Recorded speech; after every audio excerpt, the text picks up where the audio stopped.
Bismillahirrahmanirrahim.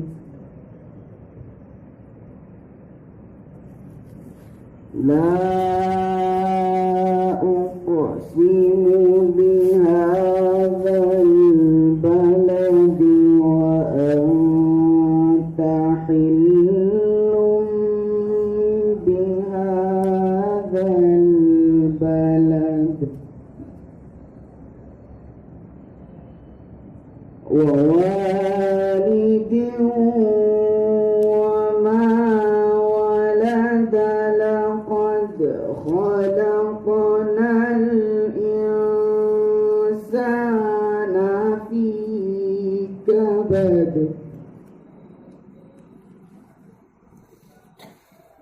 ayahsabu an lan yaqdira alayhi ahadun yaqulu ahlaktu malan lubada ayahsabu an lam yarahu ahad alam naj'al lahu 'aynayn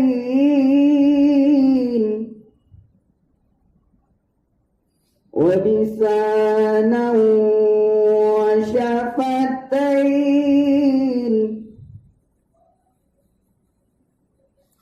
wa hadaynahu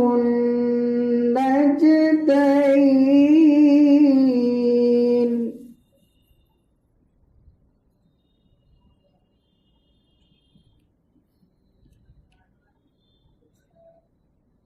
alam naj'al lahu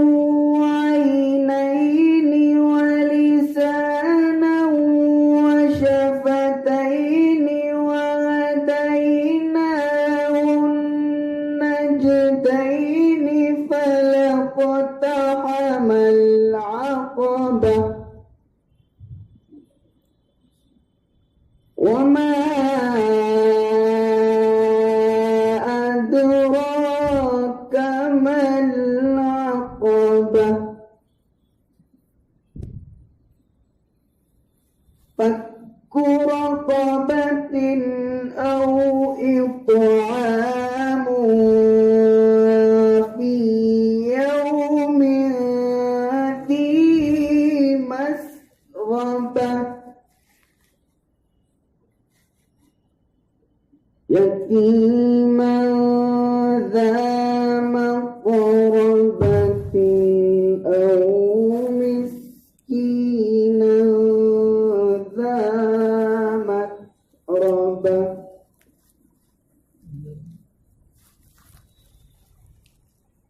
thumma kana minal ladhina amanu wa tawasaw bis sabri wa tawasaw bil marhamah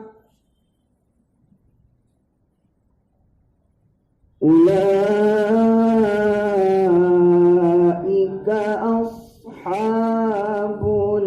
maimanah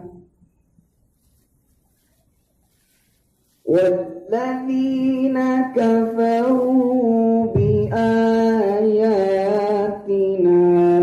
hum ashabul mash'amah alaihim narum muqsadah. Bismillahirrahmanirrahim.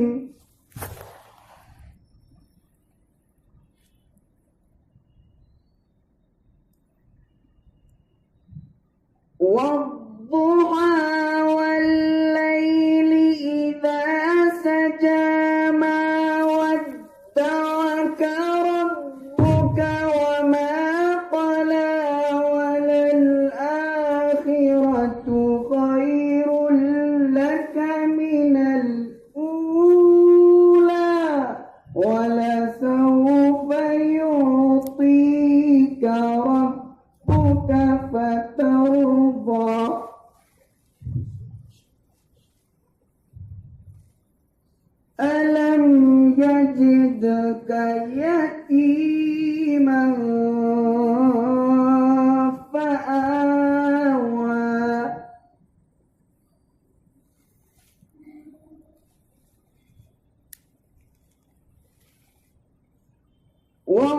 ووجدك ضالا فهدى ووجدك عائلا فأغنى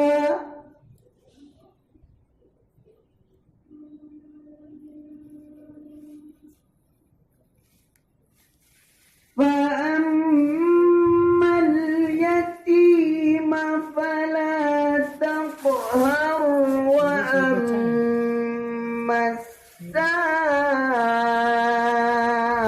السائل فلا تنهر وأما بنعمة ربك فحدث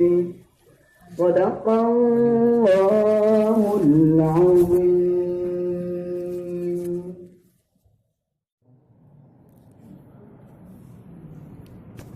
Ibu dengar dari Ustaz.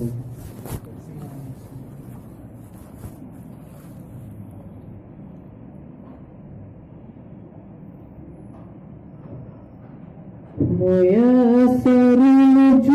کو پھر ایک بار طیبہ کا سفر ہوتا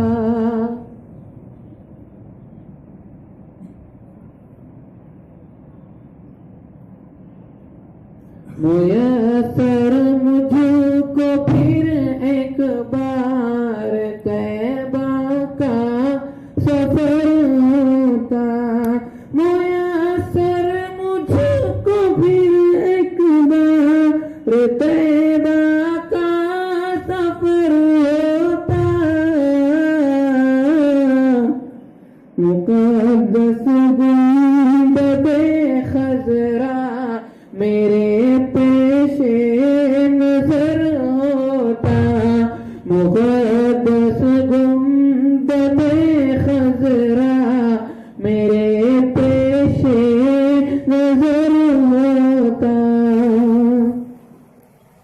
نبی کی مسجدوں میں محراب منبر دیکھتا سب کو نبی کی مسجدوں میں محراب منبر دیکھتا سب کو مواجہ پر میں حاضر با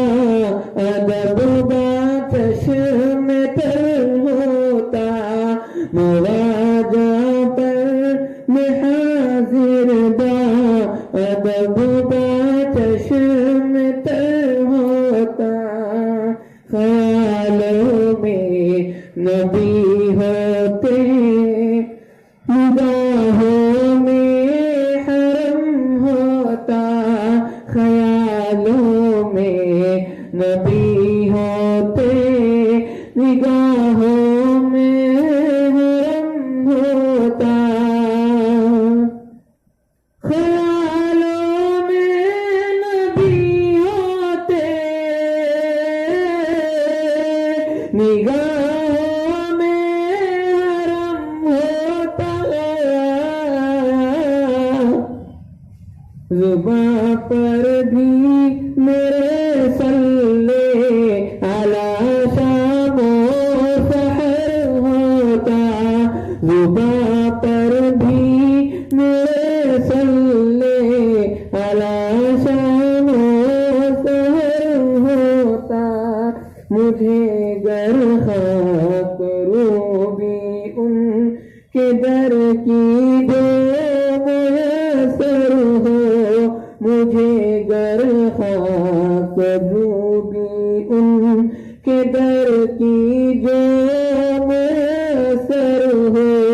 مجھے گر خاک روبی ان کے در کی ان کے در کی جو میسر ہو نصیبے سے غلام در گئے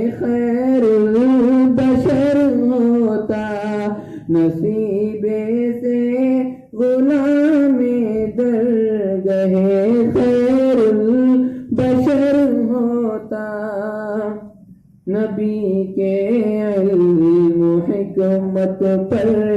عمل میں چست گر ہم ہو، نبی کے علم و حکمت میں، نبی کے علم و حکمت پر عمل میں چست گر ہم ہو، جہان شرک و باطل کو بیک زیر و زبر ہوتا، جہان شرک و باطل کو بیک زیر زبر ہوتا۔ بسم اللہ الرحمن الرحیم، الحمد للہ رب العالمین، والصلاة والسلام على رسوله النبی الکریم، اما بعد، فاعوذ باللہ من الشیطان الرجیم، بسم اللہ الرحمن الرحیم، فلولا نفر من كل فرقة منهم طائفة ليتفقهوا في الدين ولينذروا قومهم إذا رجعوا إليهم لعلهم يحذرون، صدق اللہ العظیم۔ قال رسول اللہ صلی اللہ علیہ وسلم، طلب العلم فریضة على كل مسلم، او كما قال علیہ الصلاۃ والسلام۔ اللهم صل على سيدنا محمد وعلى آل سيدنا محمد وبارك وسلم۔ حضرات علماء کرام و سامعین اعظام، دیگر طلباء کرام، اس وقت ان بزرگوں کے حکم پر باوجود اپنی نااہلیت اور کچھ بھی نہ ہونے کے ان بزرگوں کے حسن ظن کے مطابق کچھ دیر آپ کے سامنے قرآن پاک کی اس آیت کے سلسلے میں جو حضرت مولانا مفتی شفیع صاحب رحمۃ اللہ علیہ نور اللہ مرقدہ نے اس کو بہت ہی تفصیل کے ساتھ اس آیت کے اوپر کلام کیا ہے اور اس کی تفسیر بھی فرمائی ہے، اور مختلف عنوانات سے انہوں نے دارالعلوم کراچی اور دارالعلوم دیوبند اور پھر اپنے زمانے کے بہت سے اکابر کو جو انہوں نے قریب سے دیکھا ہے، اس سلسلے میں بہت سی باتیں انہوں نے اپنی کتاب میں عرض کی ہیں، اور ساری باتوں کا احاطہ تو مشکل ہے، لیکن اس وقت میں سمجھتا ہوں کہ جو چیزیں ہمارے لیے مفید ہیں ان چیزوں کا ایک مذاکرہ ہے، تقریر، بیان، وعظ و نصیحت، یہ تو بڑوں کا کام ہے، اور ان علماء کرام کا کام ہے جو آپ کے سامنے ہیں، اور ان اساتذہ کا کام ہے جو آپ کو پڑھاتے ہیں، ایک مذاکرے کی شکل ہے۔ اس وجہ سے جیسے طلبہ تکرار کرتے ہیں ویسی ایک تکرار کی نشست سمجھیے ایک مولانا کے آنے تک۔ اس وجہ سے میں نے اپنے بڑوں سے، اپنے بزرگوں سے، اپنے اساتذہ سے جو اس سلسلے میں باتیں سنی ہیں اور جہاں تک میں سمجھ سکا وہ باتیں چند عرض کروں گا اپنے ٹوٹے پھوٹے الفاظ میں۔ یہ جو سامنے آپ تشریف فرما ہے، اور ہم لوگ جو ہماری پوری زندگی جن طلباء کے اوپر لگی ہے، خرچ ہوتی ہے رات دن، وہ طلباء بہت چھوٹے بھی ہوتے ہیں، اور وہ دارالاقامہ کے میں رہنے والے 24 گھنٹے رہنے والے وہ طلباء ہوتے ہیں جن کو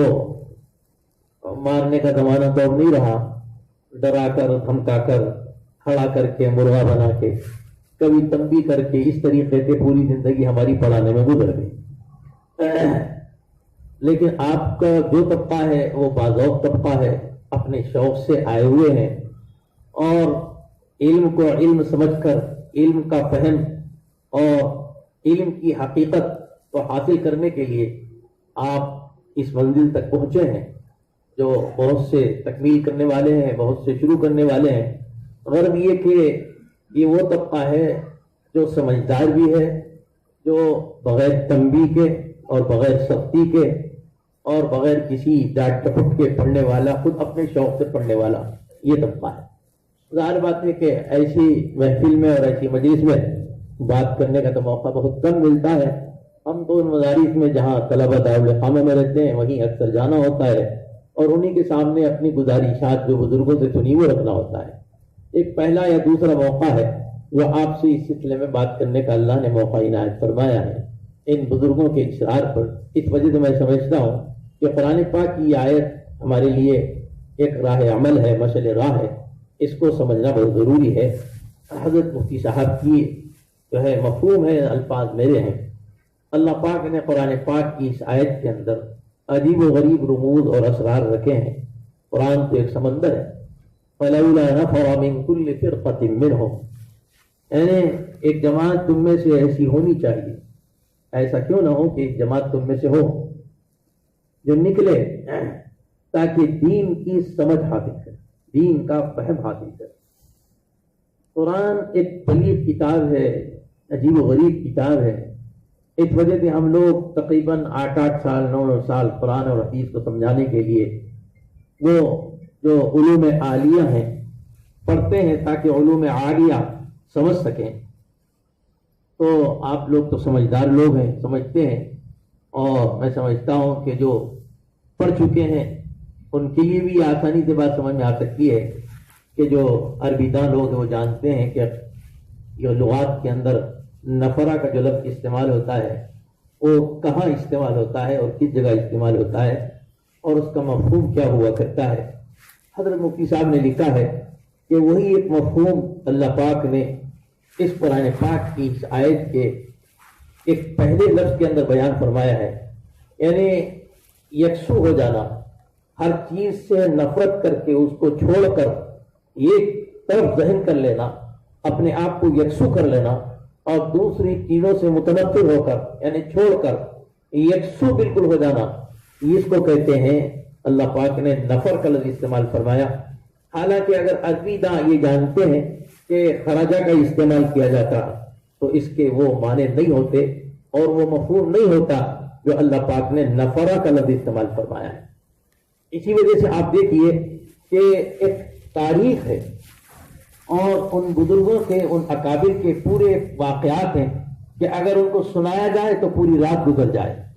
اور اگر پڑھنا شروع کریں تو ایک لکھنا شروع کرے تو دفتر بن جائے. ان کی سوانح حیات اور ان کا علم کا ذوق اور شوق، یعنی صحابہ کی زندگی ہو یا ائمہ کی زندگی ہو یا تابعین کی زندگی ہو یا تبع تابعین کی زندگی ہو یا ہمارے اسلاف اور اکابر کی زندگی ہو، انہوں نے علم دین کو حاصل کرنے کے لیے کس طریقے سے اپنے آپ کو یکسو کیا اور کس طریقے سے اپنے آپ کو فارغ کیا اور ساری چیزوں کو چھوڑ کر وہ کس طریقے سے یکسو ہو گئے. تو اس لیے کہ آپ جانتے ہیں کہ حضرت مولانا یوسف صاحب رحمۃ اللہ علیہ نور اللہ مرقدہ دارالعلوم دیوبند تشریف لے کر آئے تھے ایک زمانے میں. اب تشریف لے کر آئے تو حضرت سے اصرار کیا گیا کہ دارالعلوم کے طلباء کے سامنے آپ کا بیان ہے. تو حضرت مولانا یوسف صاحب رحمۃ اللہ علیہ نور اللہ مرقدہ نے جو بیان فرمایا وہ بیان کا ایک جملہ یہ تھا، انہوں نے فرمایا کہ دیکھیے بھائی آپ طلباء ہیں اور آپ علم حاصل کرنے کے لیے یہاں پر آئے ہیں اور آپ کو یہ معلوم ہونا چاہیے کہ علم کے اندر 2 سکون ہے اور عمل کے اندر 2 متحرک ہیں. معلوم یہ ہوتا ہے کہ علم بغیر سکون اور یکسوئی کے نہیں آ سکتا اور عمل کے لیے یکسوئی ضروری نہیں ہے. تو معلوم یہ ہوتا ہے کہ یہ جو علم ہے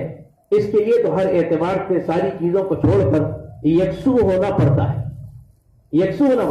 اب آپ چونکہ باشعور اور بہت زیادہ مصروف طبقے سے تعلق رکھتے ہیں کہ اپنے آپ کو اس علم کے لیے کس طریقے سے یکسو کریں، یہ آپ کو فیصلہ کرنا ہے. ہم اس سلسلے میں کچھ بات نہیں کر سکتے. ہم تو صرف اپنے اکابر کے واقعات سنا سکتے ہیں، اپنے بزرگوں کے واقعات سنا سکتے ہیں کہ دنیا کے اندر جو بھی باکمال بنا ہے ہم نے اپنے اساتذہ کو جو دیکھا اور بزرگوں کو جو کتابوں میں پڑھا ہے ان کو یکسوئی ہی کی وجہ سے اللہ پاک نے وہ علم کی دولت عطا فرمائی ہے. حضرت تھانوی رحمۃ اللہ علیہ نور اللہ مرقدہ کے بارے میں کئی جگہ پر حضرت مولانا مفتی شفیع صاحب رحمۃ اللہ علیہ نور اللہ مرقدہ نے خوب، کیونکہ یہ خلیفہ بھی تھے اور حضرت کے خاص خادم بھی تھے اور حضرت کے مطلب یہ کہ جس وقت بیان القرآن لکھ رہے تھے اس وقت حضرت کا ابھی تھانہ بھون جانا ہوا تھا. تو وہاں کے لوگوں نے مطلب جو مفتی صاحب ہیں وہاں کے، انہوں نے وہ حضرت کا گھر، وہ حضرت کی خانقاہ، وہ حضرت مفتی شفیع صاحب کا کمرہ اور یا بلکہ مفتی شفیع صاحب رحمۃ اللہ علیہ کا وہ گھر جو آج بھی موجود ہے جس میں مولانا تقی عثمانی اور مولانا نبی عثمانی صاحب پیدا ہوئے، اور وہ سارے حضرت تھانوی رحمۃ اللہ علیہ کے جو وقف شدہ مکان ہے وہاں کے ذمہ دار ہیں، ہمارے دوست ہیں، ہمارے بزرگ ہیں، انہوں نے لے جا کر ساری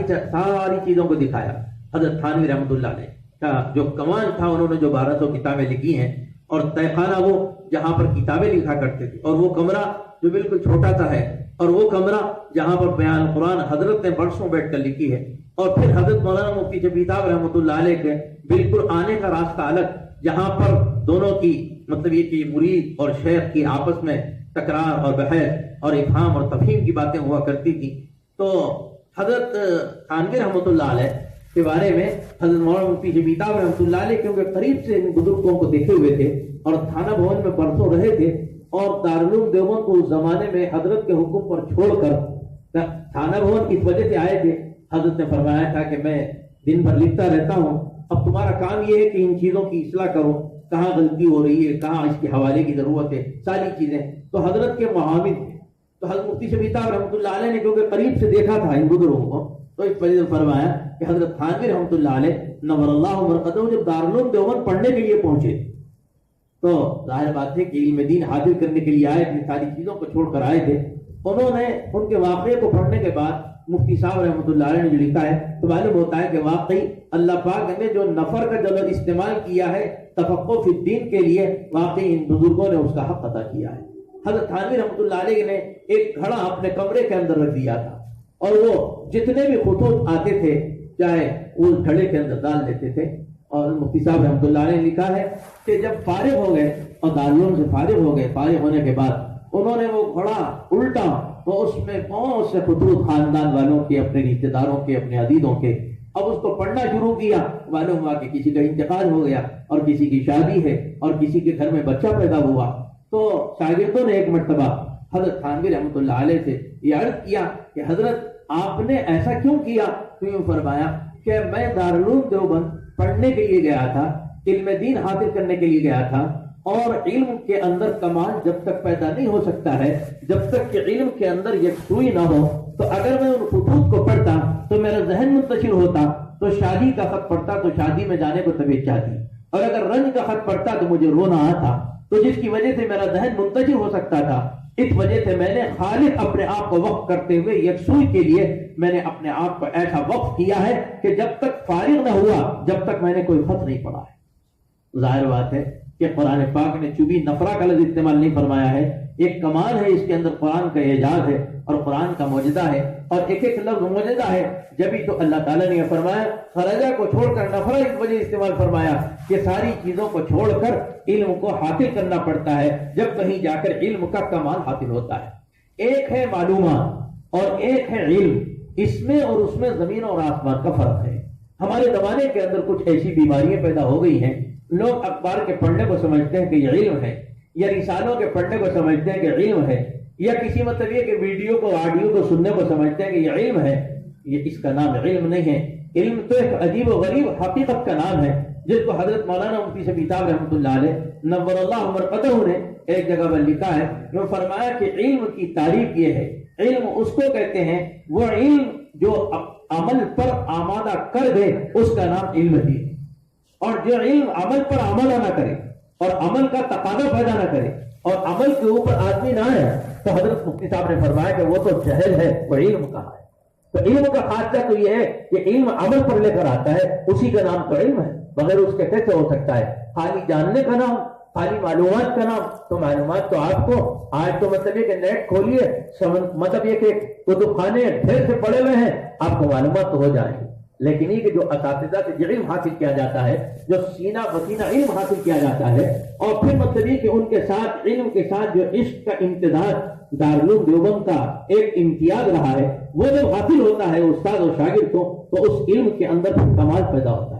اس وجہ سے آپ دیکھ لیجیے، آپ نے مطلب یہ کہ پڑھا ہوگا یا آپ پڑھیں گے آئندہ چل کر کہ عبدالحی صاحب رحمۃ اللہ علیہ، ان کے والد حضرت مولانا عبدالعلیم صاحب، جن کے اوپر نور الانوار کا حاشیہ ہے، انہوں نے مطلب یہ لکھا ہے کہ یہ کیونکہ صاحب ثروت تھے، اپنے بیٹے عبدالحی صاحب رحمۃ اللہ علیہ کو جب انہوں نے علم دین کے حاصل کرنے کے لیے منتخب کیا اور ان کو کہا کہ تمہیں عالم بننا ہے، تو جس کمرے کے اندر وہ پڑھا کرتے تھے اور جس کمرے کے اندر علم حاصل کیا کرتے تھے، تو اس کمرے کے 4 دروازے انہوں نے بنائے، اور ہر دروازے کے سامنے انہوں نے 2 چپل رکھے کہ اگر ضرورت کو جانا ہو تو ادھر سے چپل لا کر ادھر جانا نہ پڑے، ادھر سے جا کر فوری آ جائے. یعنی یہ کہ وقت ضائع نہ ہو چپل کے ڈھونڈنے کے اندر انہوں نے اپنے بیٹے کے لیے علم کے اہتمام کے لیے کام کیا تھا.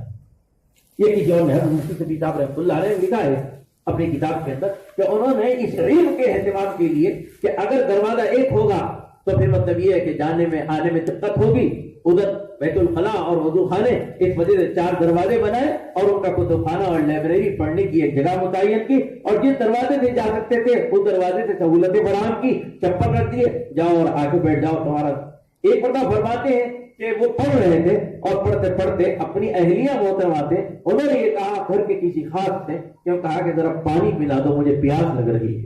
ہر ان کے والد محترم تشریف فرماتے، انہوں نے اپنے پیشانی پہ ہاتھ مارا اور ہاتھ مار کے یہ فرمایا کہ معلوم ہوتا ہے کہ آج میرے گھر سے علم رخصت ہو گیا، آج میرے گھر سے علم رخصت ہو گیا. یہ بات ہے کہ علم رخصت ہو گیا. تو وجہ پھر بھی انہوں نے کہا اپنی بہو کو بلا کر ایسا کرو کہ تیل جو ہوتا ہے وہ تیل مٹی کا تیل جسے یو پی میں کہتے ہیں یاد کا تیل، تو وہ مٹی کا تیل رکھ دو. تو فرماتے ہیں کہ ان کے والد محترم نے اپنی بہو سے کہا کہ مٹی کا تیل رکھ دو. تو وہ پڑھ رہے تھے اور پڑھنے میں انہماک تھا، تو وہ مٹی کا تیل پی گئے اور ان کو پتا نہیں چلا کہ میں پانی پیا ہوں یا مٹی کا تیل پیا. تو انہوں نے اس وقت کہا الحمدللہ ابھی میرے گھر کے اندر علم باقی ہے، الحمدللہ میرے گھر کے اندر علم باقی ہے. کیوں؟ اس لیے کہ ابھی ان کو تمیز نہیں ہوئی کہ گیس کا تیل پی لیا یا پانی پی لیا. اس کا مطلب ہے کہ انہماک باقی ہے قرآن اور حدیث کے پڑھ. آپ اکابر کے جتنے بھی واقعات پڑھے ہیں تو معلوم ہوگا کہ ان کے پاس جو علم کی طلب تھی اور ان کے پاس جو علم کی اہمیت تھی اور ان کے پاس جو علم کا انہماک تھا، ظاہر بات ہے کہ اس کا تو ہم لوگ آج کے زمانے میں بہت ہی کم تصور ہمارے پاس ہے، چاہے اقامتی مدرسے ہوں چاہے ایسی مدرسے ہوں. لیکن یہ کہ علم کی حقیقت کو نہ سمجھنے کی وجہ سے، علم کی اہمیت کو نہ سمجھنے کی وجہ سے ہمارے پاس وہ ذوق اور وہ شوق جو صحابہ کرام میں تھا، ہمارے اسلاف میں تھا، ہمارے اکابر میں تھا، آج وہ آہستہ آہستہ کم ہوتے چلے جا رہا. ختم تو نہیں کہا جا سکتا ہے. آپ دیکھ لیجئے کہ ملک شام کدھر ہے 2000 کلومیٹر اور مدینہ منورہ کدھر ہے. حضرت عمر رضی اللہ تعالیٰ کا دور ہے. حضرت عمر رضی اللہ تعالیٰ کے دور میں ایک صحاب ملک شام سے تشریف لے کر آئے. حضرت عمر رضی اللہ تعالیٰ امیر المومنین بیٹھے ہوئے ہیں مسجد نبوی میں، اور 2 آدمی ہیں، 2 آدمی ان کے سہارے پر پکڑ کر ان کو لے کر آ رہے ہیں. ضعیف ہے، جن کے چلنے میں دشواری، جن کے آنے میں دشواری، اور 2000 کلومیٹر سے آنا. تو فرمایا امیر المومنین نے غور سے دیکھا، ایک نیا شخص معلوم ہوتا ہے، نووارد ہے، یہ کون ہے معلوم نہیں. لیکن جب قریب آئے اور تشریف فرما ہوئے اور اس کے بعد میں سلام اور مصافحہ ہوا تو امیر المومنین نے پوچھا آپ کون ہیں، کہاں سے تشریف لے کر آئے ہیں؟ تو انہوں نے یہ کہا اس بڑھاپے میں اور 2 آدمیوں کے سہارے پر 2000 کلومیٹر سے مدینہ منورہ آنے کی وجہ کیا ہے؟ حالانکہ اگر آپ میرے پاس کوئی مقدمہ لے کر آنا چاہتے ہیں تو آپ کو آنے کی کوئی ضرورت نہیں ہے، ہمارے گورنر ملک شام کے اندر بھی اپنا مقدمہ وہاں پیش کر سکتے تھے. تو انہوں نے حضرت امیر مومنین کی بات سن کر کہا امیر مومنین میں کوئی مقدمہ لے کر آپ کی خدمت میں نہیں آیا ہوں، میں تو یہ آیا ہوں اس وجہ سے آیا ہوں کہ جناب نبی پاک علیہ الصلوۃ والسلام جو علمی مرکز ہے مدینہ منورہ اور علم نبوت کا مرکز ہے مدینہ منورہ، اور آپ مطلب یہ کہ آپ ابھی موجود ہیں دنیا کے اندر، تو میں آپ سے صرف جو ہے سارے گورنروں کو چھوڑ کر اور وہاں کے صحابہ کو چھوڑ کر براہ راست آپ نے جناب نبی پاک علیہ الصلوۃ والسلام سے التحیات سیکھی ہے. تو التحیات کو سیکھنے کے لیے میں ملک شام کا سفر آپ کے پاس صرف اس وجہ سے کیا ہوں، اور کوئی میرا مقصد نہیں، میرا کوئی اور مقصد نہیں. امیر مومنین بڑے خوش ہوئے. تو آپ جانتے ہیں، اہل علم جانتے ہیں کہ صحابہ کرام کی جو مختلف روایتیں ہیں، عبداللہ بن مسعود کی ہیں اور دیگر صحابہ کی، تشہد کے الگ الگ تشہد ہے. تو وہ وہاں سے آئے پھر تشہد کے سیکھنے کے. اندازہ لگائیے کہ کیا ان کے پاس ایک علم کی اہمیت تھی اور علم کا ذوق تھا، علم کا شوق تھا بڑھاپے کے اندر. اس لیے کہ علم تو کوئی خالی ایک زمانے سے ایک عمر سے اس کا تعلق تھوڑی ہے، وہ تو مطلب ہے کہ موت تک علم حاصل کرنا چاہیے. ہم نے اکابر کو یہی سنا، قریب سے دیکھا حکیم الاسلام قاری طیب صاحب رحمۃ اللہ علیہ نور اللہ مرقدہ کو قریب سے دیکھنے کے بعد حضرت کا کئی مرتبہ جب بھی مطلب کہ دارالعلوم دیوبند میں طلبہ سے بات کرتے یا اثر کے بعد بڑے بڑے اساتذہ بڑے بڑے مفتیان کرام حضرت کی خدمت میں آتے تو ہم نے اپنے حضرت حکیم الاسلام کو قریب سے دیکھا. حضرت یہ فرمایا کرتے تھے پورے اساتذہ کے اندر، بھائی میں تو ایک چھوٹا سا طالب علم ہوں، جبکہ دارالعلوم دیوبند سے فارغ ہونے کے بعد حافظ احمد صاحب رحمۃ اللہ علیہ جو خطہ سالین کے اندر حیدرآباد کے اندر مدفون ہے، ان کے والد محترم نظام آباد میں ان کا انتقال ہوا تھا، وہاں یہاں تشریف لے کر آ رہے تھے، تو حضرت حافظ احمد صاحب رحمۃ اللہ علیہ نے ان کو 27 سال تک دارالعلوم کے کتب خانے میں مطالعے کے لیے چھوڑ دیا۔ حضرت قاری طیب صاحب رحمۃ اللہ علیہ، ان کے بارے میں یہ ان کا حال ہے، وہ ایک ہمیشہ یہ کہتے تھے بھائی میں تو ایک بہت چھوٹا طالب علم ہوں، جیسے آپ طالب علم ہیں ویسے میں طالب علم ہوں، آپ ان کے خطبات اٹھا کے دیکھ لیجیے۔ حضرت کیا کوئی حضرت کا عجیب و غریب معاملہ تھا، کیونکہ حضرت تھانوی رحمۃ اللہ علیہ رضی اللہ عنہ کے تربیت یافتہ تھے اور صحبت یافتہ تھے اور بزرگوں کے بٹھائے ہوئے تھے اور بزرگوں کے منظور نظر تھے، اور خاص حضرت شیخ الہند رحمۃ اللہ علیہ کی تربیت اور ان کے اکابر کی تربیت حضرت تھانوی رحمۃ اللہ علیہ کی تربیت ملی۔ یہی تو امتزاج تھا مدارس کا، ہمارے اداروں کا، ایک طرف علم ہوتا تھا، ایک طرف تربیت ہوتی تھی، ایک طرف علم ہوتا تھا، ایک طرف عشق ہوتا تھا۔ یہ جب دو چیزیں ملتی ہیں تو آدمی دنیا کے اندر پھر کامل اور مکمل ہوتا تھا۔ ہمارے جتنے اکابر سورج بنے ہیں، آفتاب بنے ہیں، ان کو اٹھا کر دیکھیے، یہ دو سمندروں سے انہوں نے خوب پیا ہے، خوب پیا ہے، ایک طرف علم بھی پیا ہے، ایک طرف عشق بھی پیا ہے۔ ایک مرتبہ حکیم اسلام رحمۃ اللہ علیہ سہارنپور کا اجتماع تھا، حضرت جی والا اس زمانے میں تھے تو ہم لوگ بھی گئے تھے، اور بہت بڑا اجتماع تھا۔ وہاں کا ایس پی آیا اور ایس پی آ کے بیٹھا، بیٹھنے کے بعد حضرت قاری صاحب رحمۃ اللہ علیہ کے اطراف میں بڑے بڑے علماء، بڑے بڑے لوگ آ کر سیاسی اور فلاں بیٹھے ہوئے تھے، دان و ادب۔ تو اس ایس پی سکھ تھا، سکھ نے آ کے یہ کہا کہ جہاں شہد ہوتا ہے وہاں مکھیاں تو آتی ہیں، یہ کہا جہاں شہد ہوتا ہے وہاں تو مکھیاں آتی ہیں۔ حضرت نے برجستہ ان سے کہا ہے شہد بھی تو مکھیوں سے نکلتا ہے، یہ فرمایا۔ یعنی حضرت کا یہ کمال تھا، یہ جملے خالی نہیں نکلا کرتے ہیں، یہ جملے اندر کے بھرے ہوئے جملے جو ہم کو حضرت تھانوی رحمۃ اللہ علیہ نے ان کی تربیت فرمائی۔ ہم نے پڑھا ہے کتابوں کے اندر حضرت تھانوی رحمۃ اللہ علیہ نور اللہ مرقدہ کے پاس جہاں یہ علم کامل حاصل کر چکے تھے، تو ان کو اپنے نفس کے اوپر، اپنے اوپر اتنی نگرانی انہوں نے کی ہے کہ دارالعلوم دیوبند کا اہتمام 22 سال کی عمر میں پاکستان چلے گئے تھے، اور پاکستان جانے کے بعد وہاں کی نیشنلٹی مل گئی تھی، تو حضرت مدنی رحمۃ اللہ علیہ نور اللہ مرقدہ وہ خود گاندھی اور نہرو کے پاس گئے اور جا کے کہنے لگے کہ قاری طیب صاحب رحمۃ اللہ علیہ پاکستان چلے گئے ہیں، اور ان بزرگوں کی چلا کرتی تھی، اور یہ دونوں مل کر مولانا ابوالکلام آزاد کے پاس گئے، اور پھر سب مل کر گاندھی اور نہرو کے پاس گئے اور کہنے لگے کہ ان کو پاکستان سے نکال کر ہندوستان لے کر آنا ہے، ہم یہ درخواست لے کر آئے۔ ان بزرگوں کے کہنے کے اوپر قاری طیب صاحب رحمۃ اللہ علیہ کو حضرت مدنی رحمۃ اللہ علیہ کی سفارش پر وہاں سے لایا گیا، اور لانے کے بعد دارالعلوم دیوبند کا محتمم بنایا گیا 22 سال کی عمر میں۔ اور اس قدر ان کو مطلب یہ کہ اس قدر علمی کمال ہونے کے باوجود انہوں نے اپنے شیخ و مرشد حضرت تھانوی رحمۃ اللہ علیہ نور اللہ مرقدہ کو لکھا کہ حضرت جب سے مجھے محتمم بنا دیا گیا ہے تو میرے دل کے اندر ایک عجب پیدا ہو رہا ہے۔ ظاہر بات ہے کہ اہل تصوف جانتے ہیں کہ عجب کسے کہتے ہیں، وقت نہیں ہے کہ ان ساری چیزوں کا خلاصہ بیان کیا جائے، یعنی یہ کہ خود پسندی۔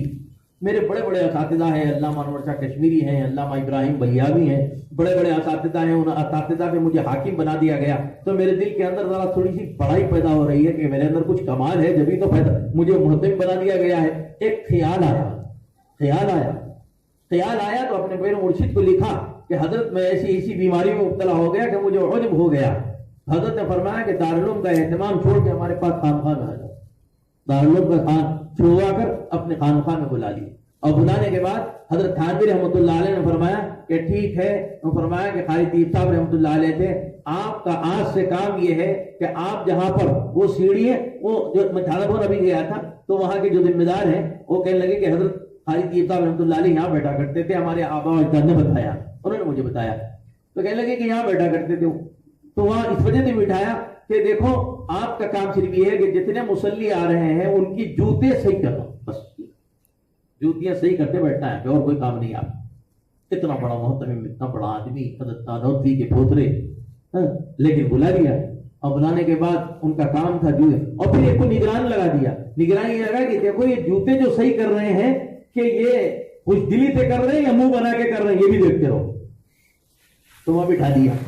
تو بلا کے پوچھا حضرت تھانوی رحمۃ اللہ علیہ نے کہ دیکھو ہم نے ان کو بٹھایا ہے جوتے صحیح کرنے کے لیے، تو جوتے کیسے صحیح کر رہے ہیں؟ تو خادم نے آ کے کہا کہ حضرت صاف جوتے صحیح کر رہے ہیں، گندے جوتے ہاتھ نہیں لگا رہے۔ اچھا، ٹھیک ہے،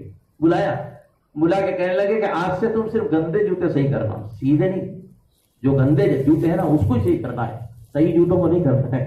حضرت کا حکم تھا، بیٹھ گئے۔ اب جو کیونکہ طبیعت میں نفاست تھی، نفیس شخصیت تھی، خوبصورت اللہ نے بنایا تھا، تو اپنے ہاتھوں سے نفیس شخصیت تھی، خوبصورت اللہ نے بنایا تھا، تو اپنے ہاتھوں سے گندے جوتوں کو سیدھا کر دے۔ تو حضرت نے فرمایا تھوڑے دن کے بعد خادم سے، کیا حال ہے؟ کہنے لگے کہ حضرت اب تو وہ ان کے چہرے پہ بھی بشاشت ہے سیدھے کرتے ہوئے۔ کہنے لگے بس ہو گیا علاج، بلاؤ۔ اور ان کو پگڑی باندھی اور خلافت دے کے بھیج دیا۔ کہنے لگے جاؤ تم اہتمام کرو، موت تک اب تمہارے پاس یہ چیزیں نہیں آئیں۔ یہ ایک کمال تھا ہمارے اکابر کا، بزرگ۔ اور میں تو یہ بیچ میں بات آ گئی تو تربیتی بات تھی، میں کر رہا تھا کہ قرآن پاک کے اندر اللہ پاک نے جو ایجاد فرمایا، یعنی یکسوئی، علم کے اندر جب تک یکسوئی نہیں ہوگی، جب تک علم کے اندر کمال پیدا نہیں ہوگا۔ دوسری آیت کے جو یہ تفصیلات کو جوڑتے ہوئے میں صرف یہ بات کرنا چاہتا ہوں کہ قرآن پاک نے علم کے حاصل کرنے کے لیے علم کا لفظ استعمال نہیں فرمایا اس آیت کے اندر، بلکہ یہ فرمایا لیتفقہوا فی الدین، لیتفقہوا فی الدین۔ ایک جماعت ایسی ہونی چاہیے جو نکلے اور وہ کائی کے لیے تاکہ دین کے اندر سمجھ حاصل کرے، دین کے اندر سمجھ پیدا ہو۔ آپ دیکھ لیجئے کہ وہ عربی طلبہ جو اس وقت بخاری شریف پہ افتتاح ہوگا، اور میں سمجھتا ہوں کہ آپ لوگ سمجھدار ہیں، آپ تو باصلاحیت ہیں، اور میرے پاس تو کوئی صلاحیت ہے نہ صلاحیت ہے، میں تو نااہل آدمی، میں تو ناقل ہوں، نقل کر رہا ہوں، کبھی آپ کچھ گمانے میں مبتلا نہ ہو جائے کہ مجھے کچھ آتا ہے۔ یہ تو یہ کہ جو میں نے سنا ہے وہ آپ کو سنا رہا ہوں۔ یہ تفقہ کا جو مطلب ہے جانتے ہیں آپ کے باب تفاعل سے، اور باب تفاعل کا خاصیت یہ جانتے ہیں فارسی پڑھنے والے، علم الشرع پڑھنے والے، یہ لوگ جانتے ہیں کہ باب تفاعل کے اندر تکلف کے معنی پیدا ہوتے ہیں، یعنی یہ قرآن یہ کہنا چاہتا ہے لیتفقہوا فی الدین، تمہیں علم جب حاصل کرنا پڑے گا تو اس کے اندر مشقت بھی اٹھانی پڑے گی، اور اس کے اندر اگر تمہیں تکلف کے ساتھ بھی اگر تم کو اگر کچھ مشقت اٹھانا پڑے تو اٹھانا ہی پڑے گا، اس کے بغیر تم کو دین کی سمجھ پیدا نہیں ہوگی جب تک کہ تمہارے اندر مسائل پیدا نہیں ہوگی۔ اب پورے اکابر کے واقعات رکھ دیجیے، حضرت رائے پوری رحمۃ اللہ علیہ دارالعلوم دیوبند کے اندر داخلے کے لیے آئے، جب داخلے کے لیے تشریف لائے، ظاہر بات ہے کہ سمجھدار تھے، باشعور تھے۔ محتیم صاحب نے یہ کہا کہ دیکھو جتنے داخلے تھے وہ تو ہو گئے، اب داخلے تو ہے نہیں، نہ کمرہ دے سکتے ہیں نہ کھانا دے سکتے ہیں، آپ کو اگر پڑھنا ہے تو ویسے ہی پڑھ لیجیے۔ حضرت رائے پوری رحمۃ اللہ علیہ نے کہا کہ ٹھیک ہے، آپ خالی اجازت دے دیجیے درجے میں بیٹھنے کی، باقی سارے کام میں کر لوں گا۔ مسجد میں سو جایا کرتے تھے، اور اس کے ساتھ ساتھ انہوں نے لکھا ہے ان کی سوانح حیات کے اندر، وہ جاتے رات میں شام کے ٹائم میں مارکیٹ کو، اور وہاں پر سڑے ہوئے ٹماٹے، سڑی ہوئی پالک اور بھنڈی جو چھوڑ کے چلے جاتے تھے، اس مارکیٹ سے سارا کا سارا اس کو لے کر آتے، اور اس کو مطلب یہ کہ سڑی ہوئی چیزوں کو کاٹتے، اور کاٹنے کے بعد جو کچھ بچی ہوئی ڈنڈیاں ہوتی تھیں اور مطلب یہ کہ پتے ہوتے تھے ہر ترکاری کے، اس کو پانی کے اندر ابالتے تھے۔ یوں فرمایا کہ دارالعلوم دیوبند میں جب میں پڑھتا تھا تو یہی میرا کھانا تھا اور یہی میری غذا تھی، یہی میرا کھانا تھا، یہی میری غذا تھی۔ ہم نے حضرت ہمارے استاد تھے حضرت مولانا ہاشم بخاری رحمۃ اللہ علیہ، حضرت شیخ الحدیث کے خلیفہ جو مدینہ منورہ میں ان کا انتقال ہوا، وہاں پر مدفون ہے جنت البقیع میں۔ تو حضرت فرمایا کرتے تھے کہ جس وقت میں بخاری سے آیا تھا دارالعلوم دیوبند پڑھنے کے لیے، تو میرے پاس نہ کوئی چیز تھی، نہ کھانا تھا، نہ پینا تھا، نہ بستر تھا، نہ کپڑے تھے، تو دارالعلوم کی مسجد کے اندر میں چٹائی اوڑھ لیا کرتا تھا، اور دو اینٹ لا کر اس کو تکیہ بنا لیا کرتا تھا، اور میری زندگی اسی طریقے سے گزرتی، اسی طریقے سے میری زندگی گزری۔ آپ پورے اکابر کو دیکھ لیجیے کہ انہوں نے مطلب کہ علم میں کمال حاصل کیا ہے، تو بتکلف دین کی سمجھ جبھی حاصل ہوگی۔ علم دین کے حاصل کرنے کے لیے آدمی کے اوپر جو مسائل ہیں، بہت سی رکاوٹیں آتی ہیں، کبھی نفس کی رکاوٹیں آتی ہیں، کبھی خواہشات کی رکاوٹیں آتی ہیں، کبھی ماحول کی رکاوٹیں آتی ہیں، کبھی شیطان کی طرف سے رکاوٹیں آتی ہیں۔ تو جب تک یہ ہے کہ تفقہ فی الدین کے لیے، یعنی یہ کہ بتکلف آپ جب تک محنت نہیں کریں گے جب تک اس چیز کا حاصل ہونا مشکل ہے۔ اور پھر قرآن پاک کہتا ہے کہ علم کا لفظ نہیں ہے بلکہ دین کی سمجھ حاصل کرنا ہے، اور جو سب جانتے ہیں کہ تفقہ کا جو لفظ استعمال ہوتا ہے ہمارے عربی کے اندر، ہمارے قرآن اور حدیث کے اندر، وہ تو ایک ڈیپ میں جانے کے لیے، ایک گہرائی میں جانے کے لیے، ایک دین کی سمجھ کو حاصل کرنے کے لیے۔ اور حضرت مفتی صاحب رحمۃ اللہ نے لکھا ہے کہ علم تو حاصل ہو جائے گا، نقول سے بھی یعنی کتابوں کو پڑھنے سے بھی علم حاصل ہو جائے گا، لیکن وہ فرمایا کہ دین کی سمجھ جب تک حاصل نہیں ہوتی، جب تک کسی شیخ کامل کی صحبت میں رہ کر اپنی زندگی کو ان کے حوالے نہ کیا جائے، تو جب تک تفقہ فی الدین حاصل نہیں ہوتا۔ یہی وجہ تھی، بات سمجھ میں آتی ہے ان بزرگوں کی تفسیروں کو پڑھنے کے بعد جو انہوں نے کتابوں میں لکھی ہے کہ ہمارے اکابر سے یہ پوچھا گیا، خصوصاً حضرت تھانوی رحمۃ اللہ علیہ نور اللہ مرقدہ سے یہ پوچھا گیا کہ جو نصاب آپ نے پڑھا دارالعلوم میں وہی نصاب ہم نے پڑھا ہے، آپ کے علم کا کمال یہ ہے کہ آپ جو بات کرتے ہیں، آپ جو لکھتے ہیں وہ کہیں اور نہیں ملتا ہے، اور ہم جو پڑھتے ہیں، ہم جو سنتے ہیں اور ہم بولتے ہیں وہ مزہ نہیں آتا، سامنے والے کو سمجھ میں بھی نہیں آتی، لیکن آپ کو یہ دین کی سمجھ اور دین کا مطلب یہ کہ اللہ پاک نے تفقہ جو دیا ہے، یہ کیا وجہ ہے آپ کو؟ حضرت تھانوی رحمۃ اللہ علیہ نور اللہ مرقدہ کے ملفوظات کے اندر ہے، حضرت نے فرمایا کہ تم نے پورے درس نظامی کو پڑھا ہے، میں نے اس کے علاوہ 3 کتابیں اور پڑھی، درس نظامی کے علاوہ میں نے 3 کتابیں اور پڑھی، اور پوچھنے والوں نے وہ 3 کتابیں کون سی ہیں؟ تو فرمایا کہ ایک تو میں نے حضرت مولانا یعقوب صاحب صدر مدرس دارالعلوم کو پڑھا ہے، اور ایک حضرت مولانا نانوتوی رحمۃ اللہ علیہ کو پڑھا ہے، اور ایک میں نے حاجی صاحب کو پڑھا ہے، حاجی امداد اللہ صاحب رحمۃ اللہ علیہ کو پڑھا ہے۔ ان کے 3 کتابیں تم نے نہیں پڑھی، اس وجہ سے تمہارے علم میں، تمہارے عمل میں، تمہاری سمجھ میں وہ چیز نہیں ہے جو اللہ پاک نے مجھے عطا فرمائی۔ اور ظاہر بات ہے کہ یہ سمجھ تو علم سے یعنی نقوص سے نہیں ملا کرتی ہے، یہ تو ان نفوس قدسیہ سے ملتی ہے جنہوں نے اپنے آپ کو مطلبی کہ قرآن اور حدیث کے حوالے کر کے اور اس کو تابع کر کے کسی شیخ کامل سے انہوں نے اپنی تربیت کرائی ہو، تو پھر اللہ پاک تفقہ فی الدین بھی عطا فرماتے ہیں،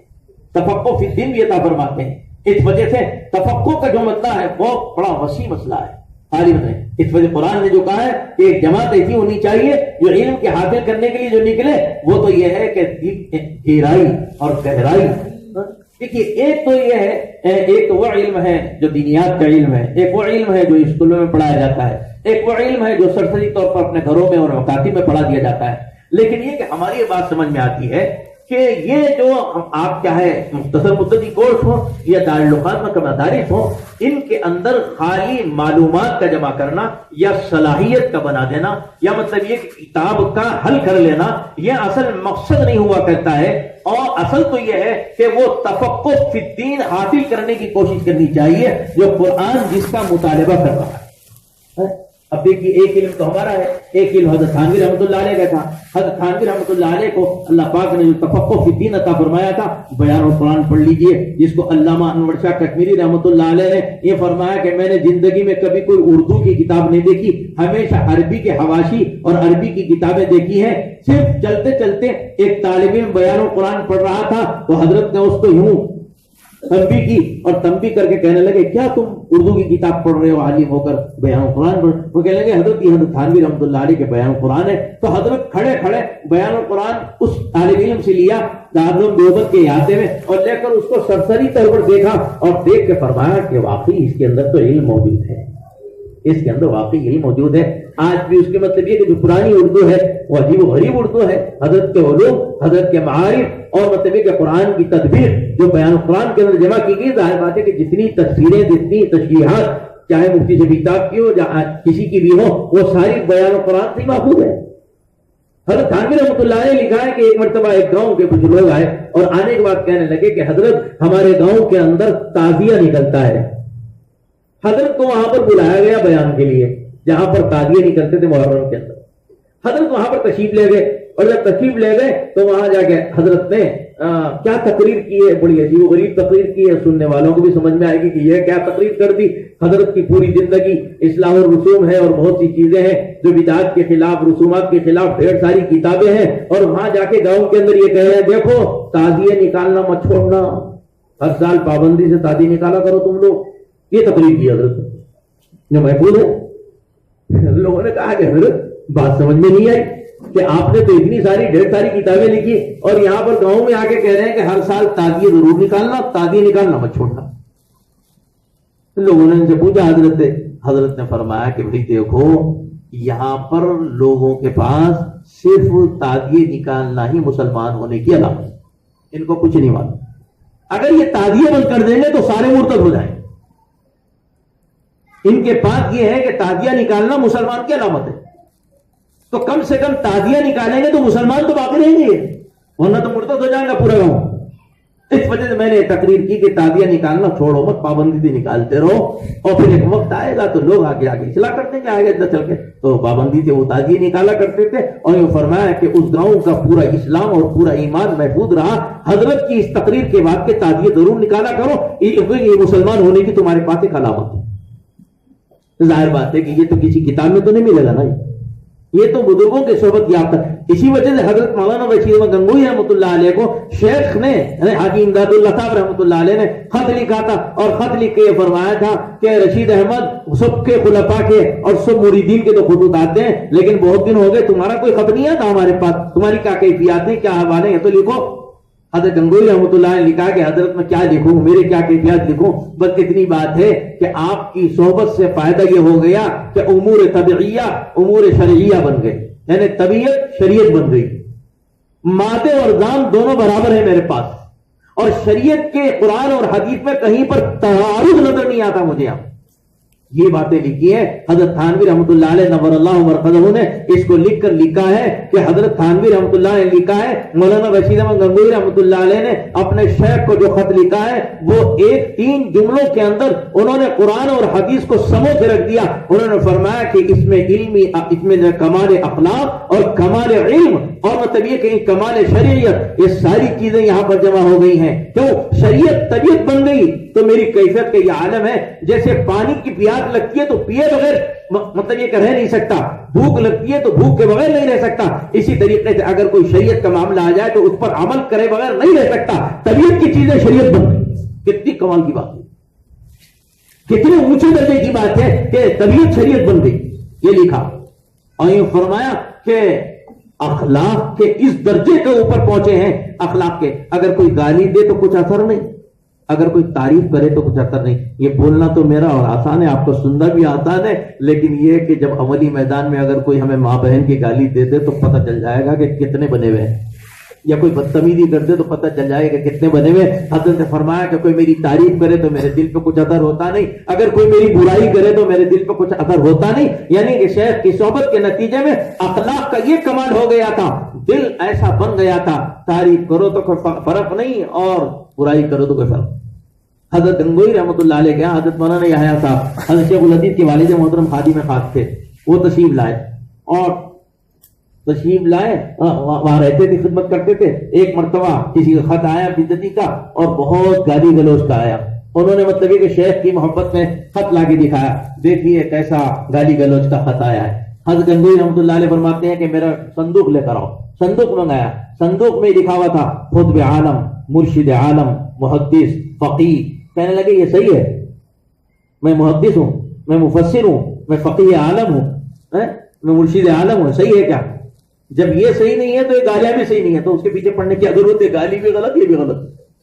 ظاہر بات ہے کہ یہ جملہ کون کر سکتا ہے؟ وہی جس کے اخلاق کا اور اونچے درجے پہنچا۔ اور تیسرے فرمایا کہ قرآن اور حدیث میں جو لوگ جانتے ہیں، بخاری اور ترمذی اور مسلم پڑھتے ہیں، اور جو ائمہ اربعہ کے اختلافات آتے ہیں احادیث کا مطلب یہ کہ جو ایک طبقہ جو مطلب یہ کہ جو خالص قرآن اور حدیث بغیر استاد کے پڑھ کر دنیا کے اندر مطلب یہ کہ لوگوں کو گمراہ کرنے کے چکر میں رہتا ہے، وہ اسی وجہ سے رہتا ہے کہ ان کے پاس نہ تفقہ فی الدین ہے، نہ استاد سے پڑھے ہوئے ہیں، نہ ان کو معلوم ہے کہ تعارف کا کیا مطلب ہے، نہ تدبیر معلوم ہے، نہ کچھ کو معلوم ہے۔ حضرت نے یہ فرمایا کہ قرآن اور حدیث کا علم اتنا آ گیا کہ کئی قرآن اور حدیث میں تعارض مجھے کہیں نظر نہیں آتا، یہ تو علم کی وسعت کی علامت ہے، علم کی وسعت کی علامت ہے۔ تو ظاہر بات ہے کہ یہ میں اس وجہ سے سنا رہا ہوں، ظاہر بات ہے کہ نہ میں کسی کو گنگوہی بنا سکتا، نہ میں بن سکتا، نہ تھانوی بن سکتا، نہ بنا سکتا، لیکن یہ کہ اس وجہ سے یہ سنائی جاتی ہیں باتیں کہ ان بزرگوں کے واقعات، ان بزرگوں کے مطلب یہ کہ حقیقت سامنے آ جائے تو آدمی کی فکر کے اندر تبدیلی پیدا ہو، آدمی کی فکر کے اندر تبدیلی پیدا ہوتی ہے، ذوق پیدا ہوتا ہے، شوق پیدا ہوتا ہے، اور یہی تو کیا جاتا ہے نفسیاتی اعتبار سے دنیا میں، کالجوں میں، یونیورسٹیوں میں، بڑے بڑے مطلب کے ملکوں کے اندر جو کیا جاتا ہے، تو یہی تو کھیل ہے، اور پورا کیا ہے، انسان کو کسی چیز کے اوپر جمانے کے لیے نفسیاتی اعتبار سے کیا کیا کیا جاتا ہے، ہی کیا جاتا ہے۔ ایک مرتبہ ہم نے حضرت مولانا فخر الدین صاحب رحمۃ اللہ علیہ نور اللہ مرقدہ جو دارالعلوم دیوبند کے شیخ الحدیث تھے، بزرگوں کے کمالات اور بزرگوں کی علمی یکسوئی اور بزرگوں کا تفقہ فی الدین، اور پھر مطلب یہ کہ علم کے اندر ان خواتین کا بھی جو کردار جو ان کی مائیں تھیں، چاہے مولانا علی میاں صاحب رحمۃ اللہ علیہ ہوں، چاہے مولانا فخر الدین صاحب رحمۃ اللہ علیہ ہوں، یا اور بھی ہمارے اساتذہ دارالعلوم دیوبند کی ان کی خواتین کو پڑھنے کا جو موقع ملا تو اس سے سمجھ میں آتی ہے کہ یہ خالی نہیں، ان کی والدہ کا اور ان کی بیوی کا اور ان کی دادی اور نانی کا بھی بہت بڑا کردار ہے کسی کے پڑھانے میں۔ آپ کو معلوم ہونا چاہیے حضرت قاری طیب صاحب رحمۃ اللہ علیہ نے فرمایا کہ میں نے مشکات اپنی دادی سے سبقت پڑھا ہے، یعنی حضرت تانوتوی رحمۃ اللہ علیہ کے اہلیہ۔ اب ظاہر بات ہے کہ مشکات جانتے ہیں کہ مدرسے کے اندر کون پڑھا سکتا ہے، تو حضرت تانوتوی نے اپنی اہلیہ کو شادی کے بعد پورا درس نظامی 9 سال میں پڑھایا، اپنی اہلیہ کو شادی کے بعد پورا درس نظامی پڑھایا ہے اور عالمہ بنا دیا تھا۔ اور جبھی تو کمال تھا کہ قاری طیب صاحب رحمۃ اللہ علیہ کو انہوں نے مطلب کہ اپنے پوترے کو انہوں نے مشکات شریف پڑھائی ہے۔ حضرت نے فخریہ طور پہ لکھا ہے کہ میں نے مشکات اپنی دادی سے پڑھی ہے اور پورے اسرار و حکم کے ساتھ پڑھی ہے، یہ نہیں جیسے دیوبند میں پڑھایا جاتا ہے ویسے انہوں نے مجھے پڑھایا، کیونکہ حضرت تانوتوی کے پڑھائی ہے۔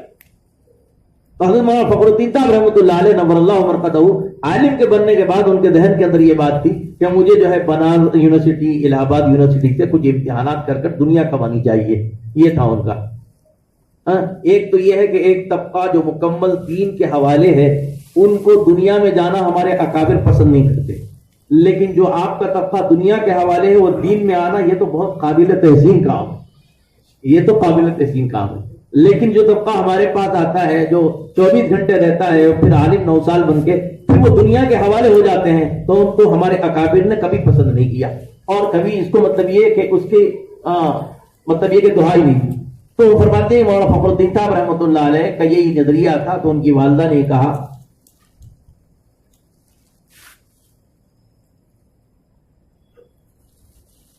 ان کی والدہ نے مولانا فخر الدین صاحب رحمۃ اللہ علیہ والدہ نے کہا کہ میں نے تجھے عالم بنایا ہے تو اسی لائن میں رہے۔ ظاہر بات ہے کہ خواتین کا ایک کردار تھا، وہ خاتون خانہ بہت ہی عالمہ صالحہ عابدہ تھی، تو میں نے تجھے عالم اس وجہ سے بنایا تو وہ مدرسے میں پڑھا جائے، تو وہ مسجد پہ نہیں، میں نہیں پڑھاتا، میں تو دنیا کی تعلیم حاصل کرتا۔ تو ایک مرتبہ کہنے لگے کہ میں نے خواب دیکھا، اور خواب یہ دیکھا کہ میں دودھ ہے اور دودھ میں پیشاب کر رہا ہوں۔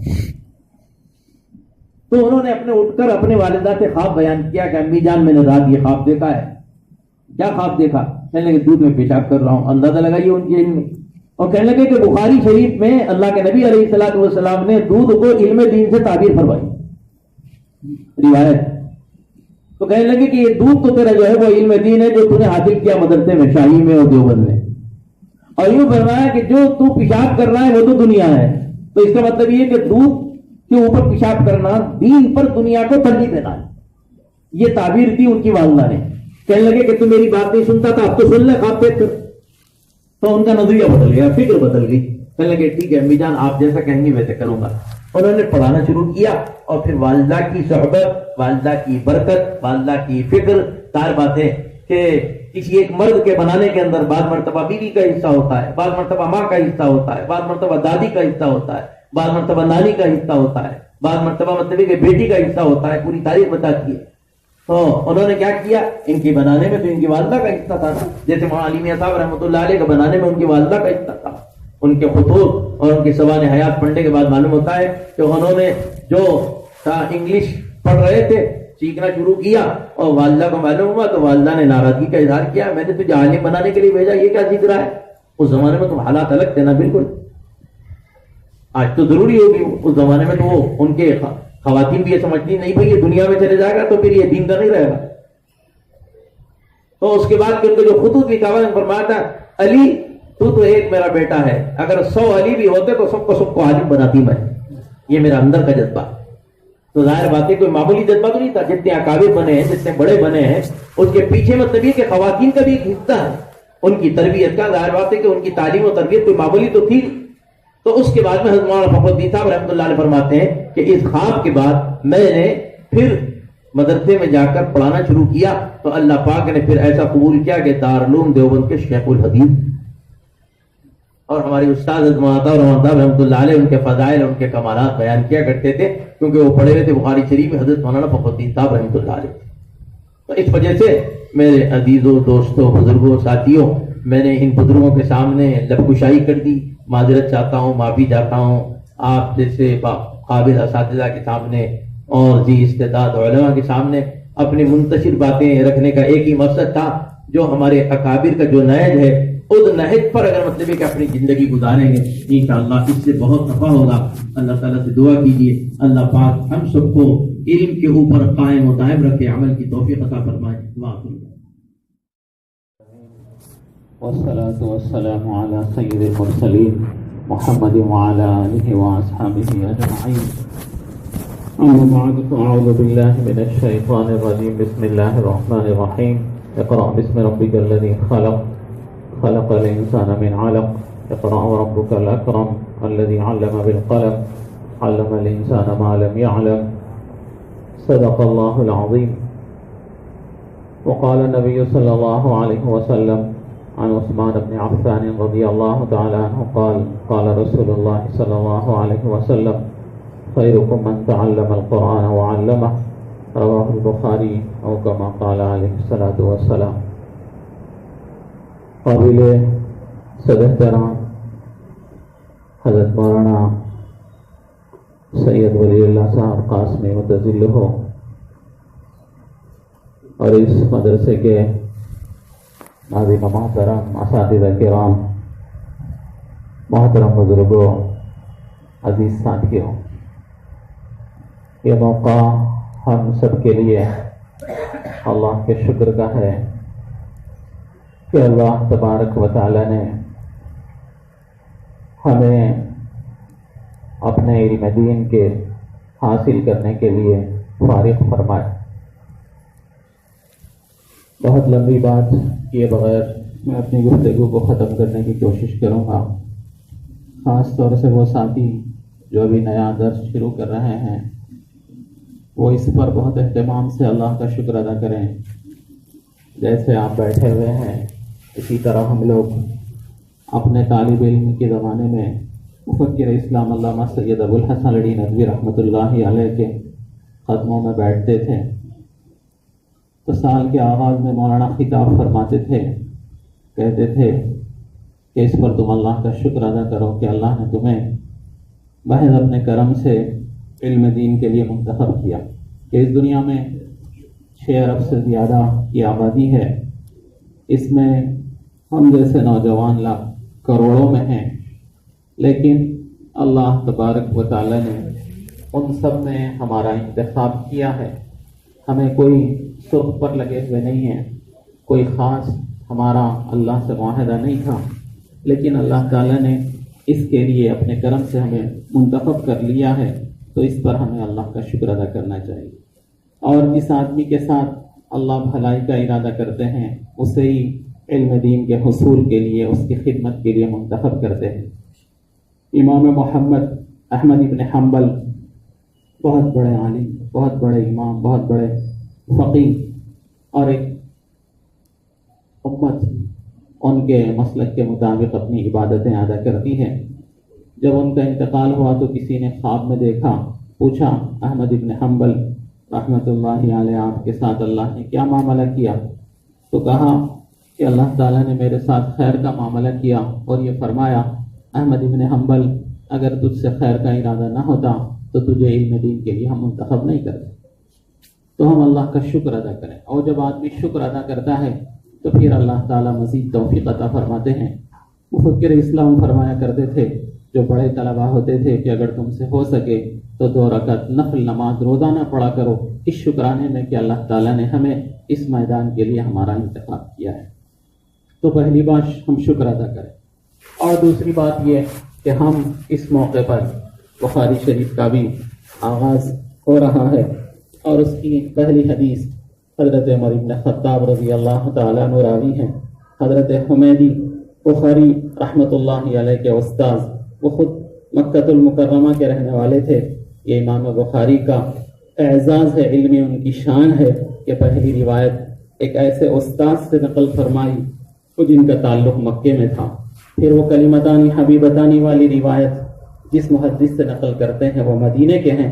اس لیے کہ رسول اللہ صلی اللہ علیہ وسلم مکے میں تھے جب یہ آیتیں اقرأ بسم ربک الذی خلق والی نازل ہوئی، رسول کی آخری زندگی مدینے میں گزری، تو پہلی روایت نیتوں کی درستگی کی ہے، انما الاعمال بالنیات۔ تو ہم اپنی نیت علم کے حصول میں اللہ کی رضا کو بنائیں۔ جب آدمی اللہ کی رضا کو مقصود و مطلوب بناتا ہے تو پھر تھوڑا سا بھی اس کا عمل اللہ کے پاس بہت بھاری بھرکم ہو جاتا ہے۔ اس لیے اپنی نیتوں کی درستگی کے ساتھ ہم اس کام کو شروع کریں۔ اور تیسری اور آخری بات یہ کہ علم یہ اللہ کی صفت ہے، اور اللہ کا علم یہ بڑا غیرت مند، اور اللہ تبارک و تعالی بڑی آسانی کے ساتھ سینوں میں علم کو منتقل نہیں کرتے، بلکہ شدید محنت کا یہ علم ہم سے مطالبہ کرتا ہے۔ اس لیے ہم سخت محنت کریں، اور جو ہمارے اساتذہ جو کام ہمیں دیتے ہیں، جس طریقے پہ ہمیں محنت کے لیے کہتے ہیں، اس انداز میں ہم اپنے آپ کو پوری طرح لگا دیں۔ آپ کے سامنے کتاب ہے آداب المتعلمین قاری صدیق صاحب کی۔ قاری صدیق صاحب کا انہماک پڑھنے پڑھانے کا، اتنے اپنے آپ کو مصروف رکھتے تھے کہ میں تو باندھے میں نہیں پڑھا، قاری صاحب کو ہر ہفتے میں ندوۃ العلماء میں دیکھتا تھا، اور بہت سی مرتبہ وہ چھوٹے چھوٹے کاموں کے لیے ندوۃ العلماء میں باندھا کے طلبہ پڑھتے تھے، تو کسی کو کپڑے دینے آ جاتے تھے، کسی کے پیسے دینے کے لیے آتے تھے۔ ان کا حال یہ تھا کہ سفر سے آتے تھے اور فوراً طلبہ کو پڑھانا شروع کرتے تھے، اور اسی کام میں اتنے مصروف رہتے تھے۔ ہمارے حیدرآباد کی ایک ساتھی مجاہد رحمانیہ میں پہلے پڑھائے، اب ریاض میں ہیں، وہ باندھے میں پڑھتے وقت آتے تھے کہ قاری صاحب اتنا پڑھنے پڑھانے لکھنے میں مصروف رہتے تھے کہ کھانے کی بھی فرصت نہیں رہتی تھی، تو ان کا کوئی بیٹا کوئی شاگرد ان کو کھلا دیتا تھا، اور وہ لکھنے میں پڑھنے میں پڑھانے میں مصروف رہتے تھے۔ پھر بس اوقات ایسا ہوتا کہ کھانے کا وقت نہیں، کوئی کام کر رہے ہیں، اچانک کوئی بلانے آ گیا تو روٹی رکھ دیتے تھے، دال پی کے چلے جاتے تھے۔ اور ان کے بارے میں لکھنے والوں نے لکھا کہ اگر کسی نے جنید کو شبلی کو نہیں دیکھا ہے، اگر وہ قاری صدیق صاحب کو دیکھ لیا ہے تو وہ یہ سمجھے کہ اس زمانے کے جنید شبلی کو دیکھا ہے۔ تو یہ علم محنت سے منتقل ہوتا ہے، اور پرانے ہمارے ائمہ علماء کے واقعات کو ہم چھوڑیں، اس وقت بھی جو اکابرین موجود ہیں، میں قریب میں 1 سال بھی شاید پورا نہیں ہوا، مظاہر علوم گیا تھا مولانا ولی اللہ صاحب کے دوستوں کے ساتھ، مفتی غیاث صاحب، مولانا محمد بانعیم صاحب، ہم مہمان مولانا عاقل صاحب کے آئے ہوئے تھے، جو اس وقت شیخ الحدیث ہیں، شیخ یونس رحمت اللہ علیہ کے بعد۔ شیخ یونس صاحب کے بارے میں تو آپ جانتے ہیں، کتابوں میں ہی رہتے تھے۔ وہ ہماری ملاقات کے شاید 4 مہینے کے بعد حضرت اس دنیا سے تشریف لے گئے۔ تو ہم مولانا عاقل صاحب کے بعد ہم نے کھانا کھایا، اور 2 دن انہی کے یہاں رہے۔ حضرت شیخ کے بڑے داماد ہیں، اور اس وقت عمر ان کی 90 سال کے قریب ہے۔ جب ہم کو کھانا کھلا چکے تو ان کا ایک مہمان خانہ گھر سے تھوڑے فاصلے پہ ہے، اور وہاں ہمارے ساتھ آئے اور کچھ دیر بیٹھے اور کہا کہ تم لوگ آرام کرو، میرے مطالعے کا وقت ہے۔ بازو کمرے میں جا کے 2 زانوں بیٹھ کے انہوں نے حدیث کا مطالعہ شروع کر دیا اس عمر میں۔ نتیجہ کیا ہے؟ اللہ تبارک و تعالی سالہ سال سے کام لے رہا ہے۔ اب مظاہر کے وہ شیخ الحدیث ہیں، اس لیے میں آپ سے گزارش کرتا ہوں کہ آپ محنت کریے، اور محنت جب آدمی کرتا ہے،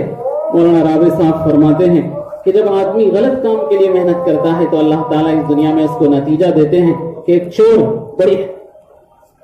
پوری توجہ کے ساتھ کسی دیوار میں نقب لگاتا ہے، کوشش کر کے نقب لگانے میں کامیاب ہو جاتا ہے، محنت کرتا ہے تو اللہ اس کو چوری میں کامیاب کر دیتے ہیں۔ آدمی جب غلط رخ پہ محنت کرتا ہے تو اس کو اللہ نتیجہ دیتے ہیں، صحیح رخ پہ محنت کرے گا تو اللہ اس کو کیسے نتیجہ نہیں دیں گے۔ اس لیے میں آپ سے یہ 3 باتیں کہ ایک اللہ کا آپ شکر ادا کریں اور اپنی نیتوں کو ہر لمحے درست رکھیں، اور تیسری بات آپ سخت محنت کریں، اور پھر اس سے متعلقہ جو چیزیں ہیں، اساتذہ کا ادب، خدمت، کتابوں کا ادب، یہ سب متعلقات اس کو آپ آداب المتعلمین میں پڑھیں گے، اس کے مطابق علم کے اس سفر کو آپ شروع کریں اور آغاز کریں، انشاءاللہ اللہ تعالیٰ آپ کو انجام تک پہنچائے گا، اور علم کا ایک وافر حصہ اللہ تعالیٰ آپ کو عطا کرے گا۔ اس موقع پر میں آپ حضرات کو، آپ کے والدین کو، دوست احباب کو، مدرسے کے ذمہ داران کو، اساتذہ کو، سب کو مبارکباد دیتے ہوئے اور اپنی بڑی مسرت کا اظہار اس بات پہ کرتے ہوئے کہ آج مولانا ولی اللہ صاحب جو ہماری اس ریاست کے بڑے قداور عالم ہیں، بڑی خدمات ان کی ہیں، انہوں نے بزرگوں کو بہت قریب سے دیکھا ہے، اور میری یہ خواہش ہے کہ ہم مولانا سے دیر تک استفادہ کریں اور مولانا ہمیں اپنے تجربات اور اپنے بزرگوں کو انہوں نے کیسے دیکھا اور پھر کیا فیض ان سے اٹھایا اور پھر ہم کیسے اس میدان میں اپنے تعلیمی دور کی زندگی میں کیسے ترقی کر سکتے ہیں، یہ سب باتیں ہم انشاءاللہ مولانا سے سنیں گے۔ مولانا کی آمد پر میں بھی اپنی جانب سے شکریہ ادا کرتے ہوئے، آپ سب کا شکریہ ادا کرتے ہوئے اپنی جگہ لیتا ہوں۔ اللہ سے دعا کرتا ہوں کہ اللہ تعالیٰ کہنے سننے سے زیادہ عمل کی توفیق عطا فرمائے۔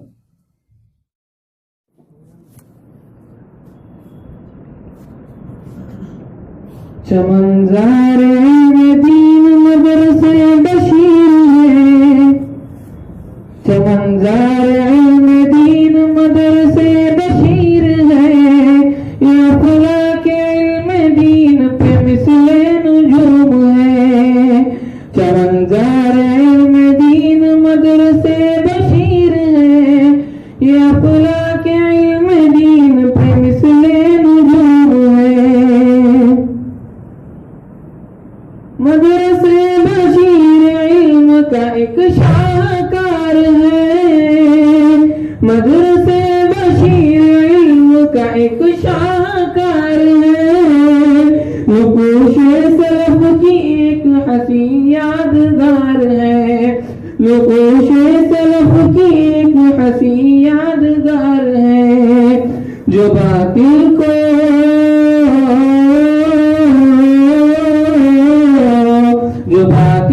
کر دے پاش وہ حق کی پکار ہے،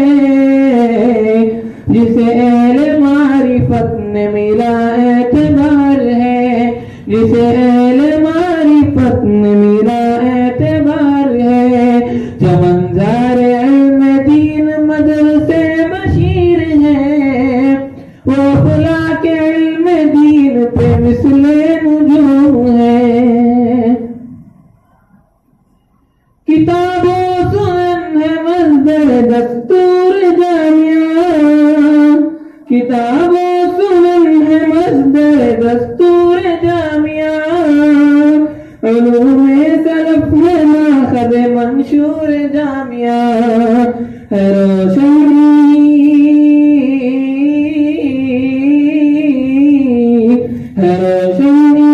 فیوز سے بھرپور جامعہ، ہوا ہے اسی بنا پہ منظور جامعہ، ہوا ہے اسی بنا پہ منظور جامعہ، چمنزار علم دین مدرسے بشیر ہے، یہ افلاک علم دین پہ مثل نجوم ہے، یہ تاریخ علم دین کا شہپار ہے جناب، یہ تاریخ علم دین کا شہپار ہے جناب، یہ علم و عمل خلوص کا گہوار ہے جناب، یہ علم و عمل خلوص کا گہوار ہے جناب، یہ اسلام کے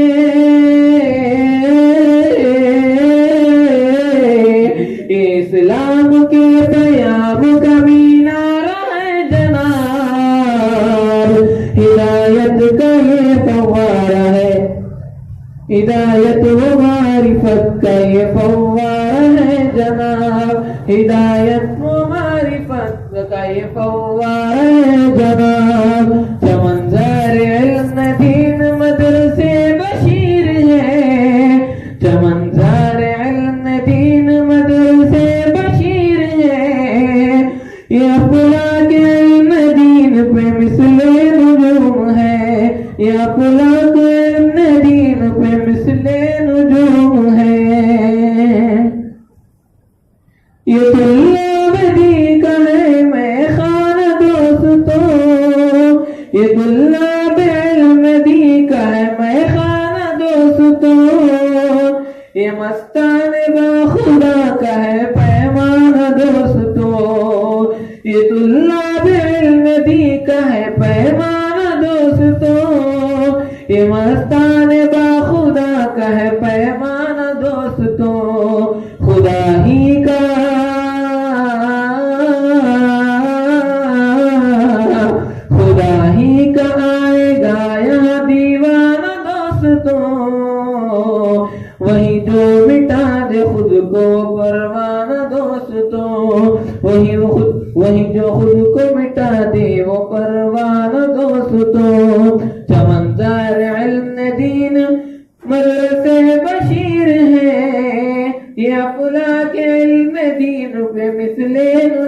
نجوم ہے، یہ امت میں علوم معارف کا پاسباں، یہ امت میں علوم معارف کا پاسباں، جو تبلیغ تزکیے کا ہے مرکز بلا گمان، جو تبلیغ تزکیے کا ہے مرکز بلا گمان، یہ حفاظ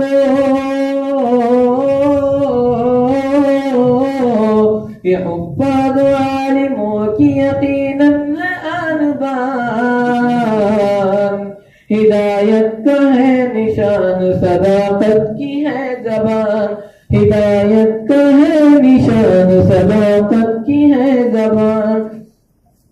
چمندار علم دین مدرسے بشیر ہے،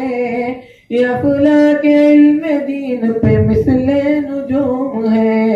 یہ افلاک علم دین پہ مثل نجوم ہے، شریعت و دین کا ہے یہاں چرچا صبح و شام، شریعت و دین کا ہے یہاں چرچا صبح و شام، ہے زندہ انہی اداروں سے انسانیت کا نام، ہے زندہ انہی اداروں سے انسانیت کا نام، یہاں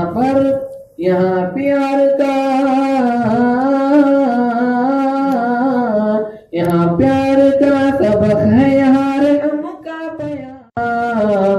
در و بام بھی یہاں کے ہیں در سے وفا سلام، چمندار علم دین مدرسے بشیر ہے، یہ افلاک علم دین پہ مثل نجوم ہے، مدرسے بشیر اوج ترقی پہ ہو صدا، ہو فیضان اس کا عام زمانے میں جا بجا، یہاں کی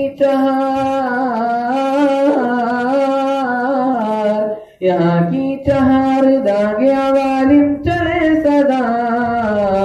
دعا ہے شعیب کی یہ تو منظور کر خدا،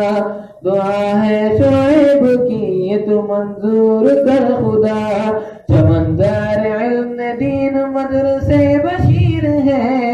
یہ فلاک علم دین پہ مثل نجوم ہے۔ فإن أصدق الحديث كتاب الله، وأحسن الهدي هدي محمد صلى الله عليه وسلم، وخير الأمور عوازمها، وشر الأمور محدثاتها، وكل محدثة بدعة، وكل بدعة ضلالة، وكل ضلالة في النار. وبالسند المتصل منا إلى الشيخ الإمام الهمام إلى الشيخ حافظ الحجة أمير المؤمنين في الحديث أبي عبد الله محمد بن إسماعيل بن إبراهيم بن المغيرة بن بردزبة الجعفي اليماني البخاري رحمه الله تعالى.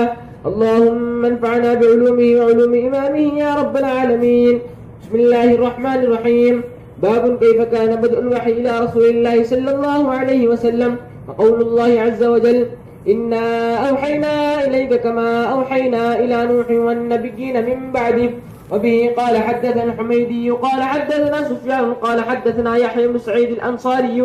قال أخبرنا محمد بن إبراهيم التيمي أنه سمع علقمة بن وقاص الليثي يقول: سمعت عمر بن الخطاب رضي الله عنه على المنبر يقول: سمعت رسول الله صلى الله عليه وسلم يقول: إنما الأعمال بالنيات وإنما لامرئ ما نوى. فمن كانت هجرته إلى دنيا يصيبها أو إلى امرأة ينكحها فهجرته إلى ما هاجر إليه.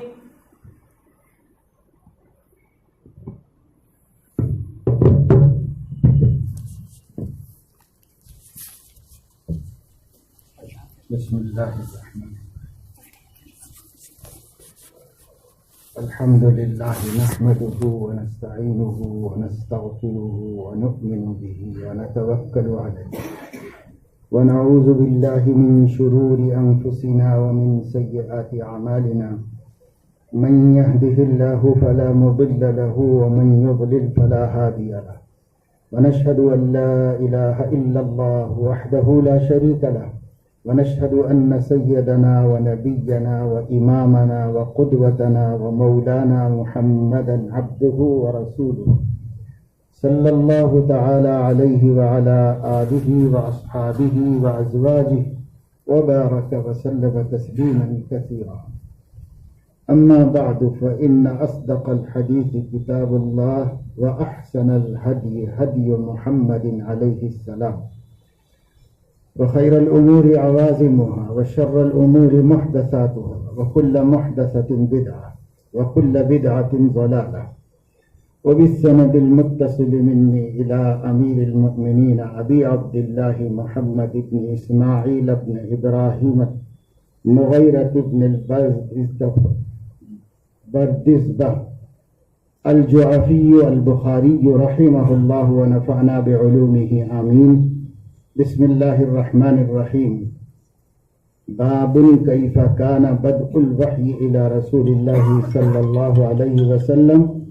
وقول الله عز وجل إنا أوحينا إليك كما أوحينا إلى نوح والنبيين من بعده. وبه قال حدثنا الحميدي قال حدثنا سفيان قال حدثنا يحيى بن سعيد الأنصاري قال أخبرني محمد بن إبراهيم التيمي أنه سمع علقمة بن وقاص الليثي يقول سمعت عمر بن الخطاب رضي الله عنه على المنبر يقول سمعت رسول الله صلى الله عليه وسلم يقول إنما الأعمال بالنيات وإنما لامرئ ما نوى فمن كانت هجرته إلى دنيا يصيبها أو إلى امرأة ينكحها فهجرته إلى ما هاجر إليه. صدق رسول الله صلى الله عليه وسلم.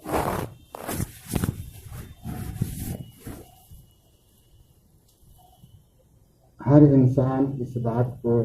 سمجھتا اور جانتا ہے کہ وہ اس دنیا میں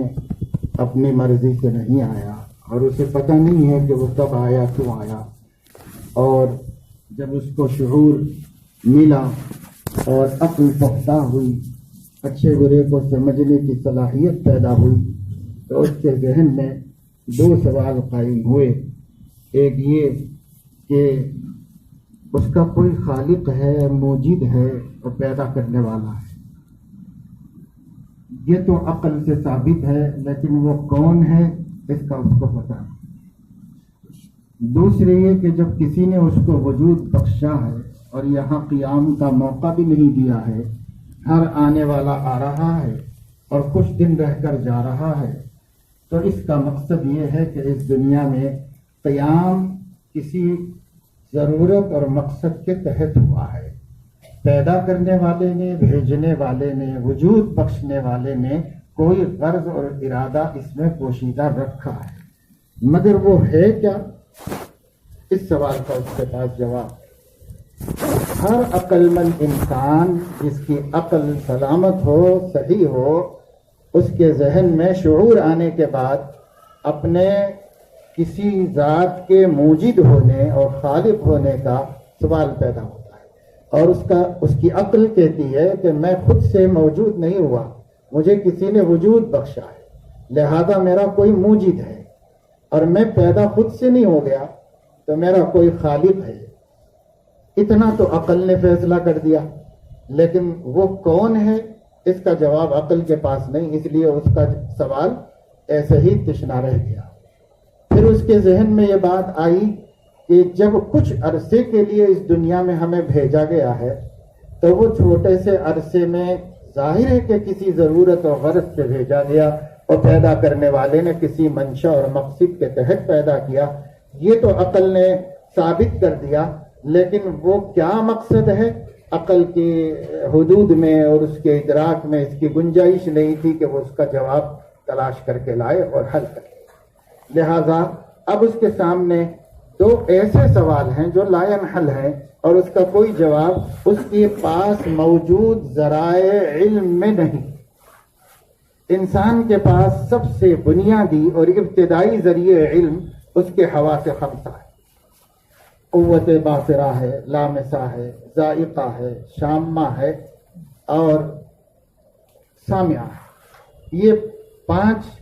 محسوسہ، یعنی دیکھنے کی صلاحیت، سننے کی صلاحیت،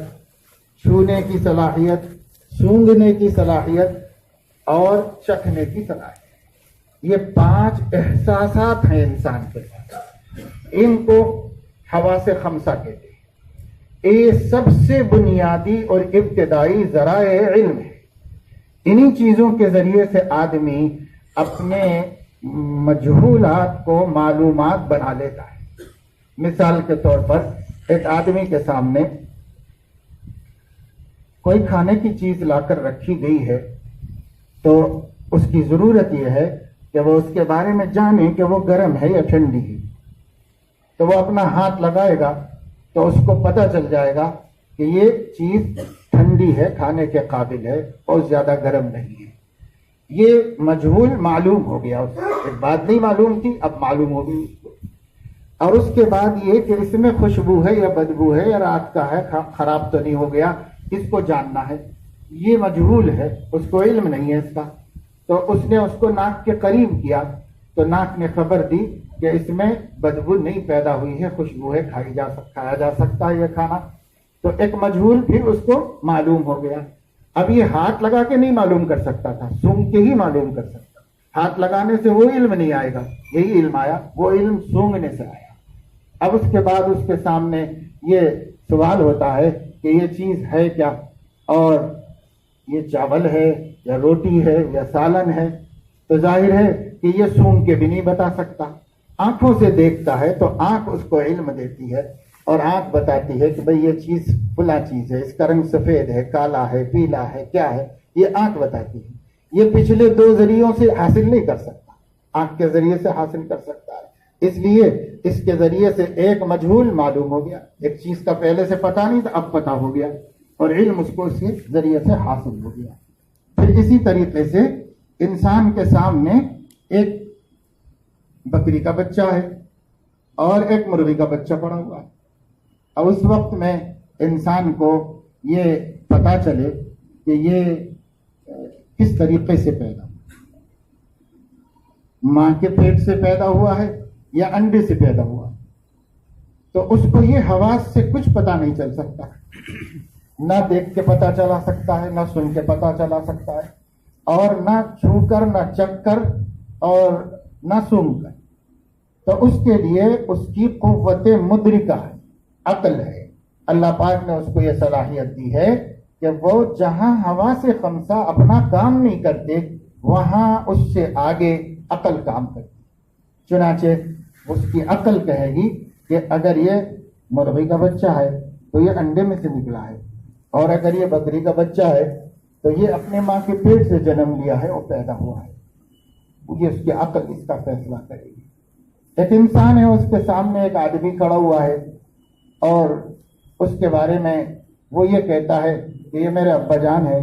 اس کا ابا جان ہونا اس کے پاس کسی دلیل سے نہیں معلوم ہے.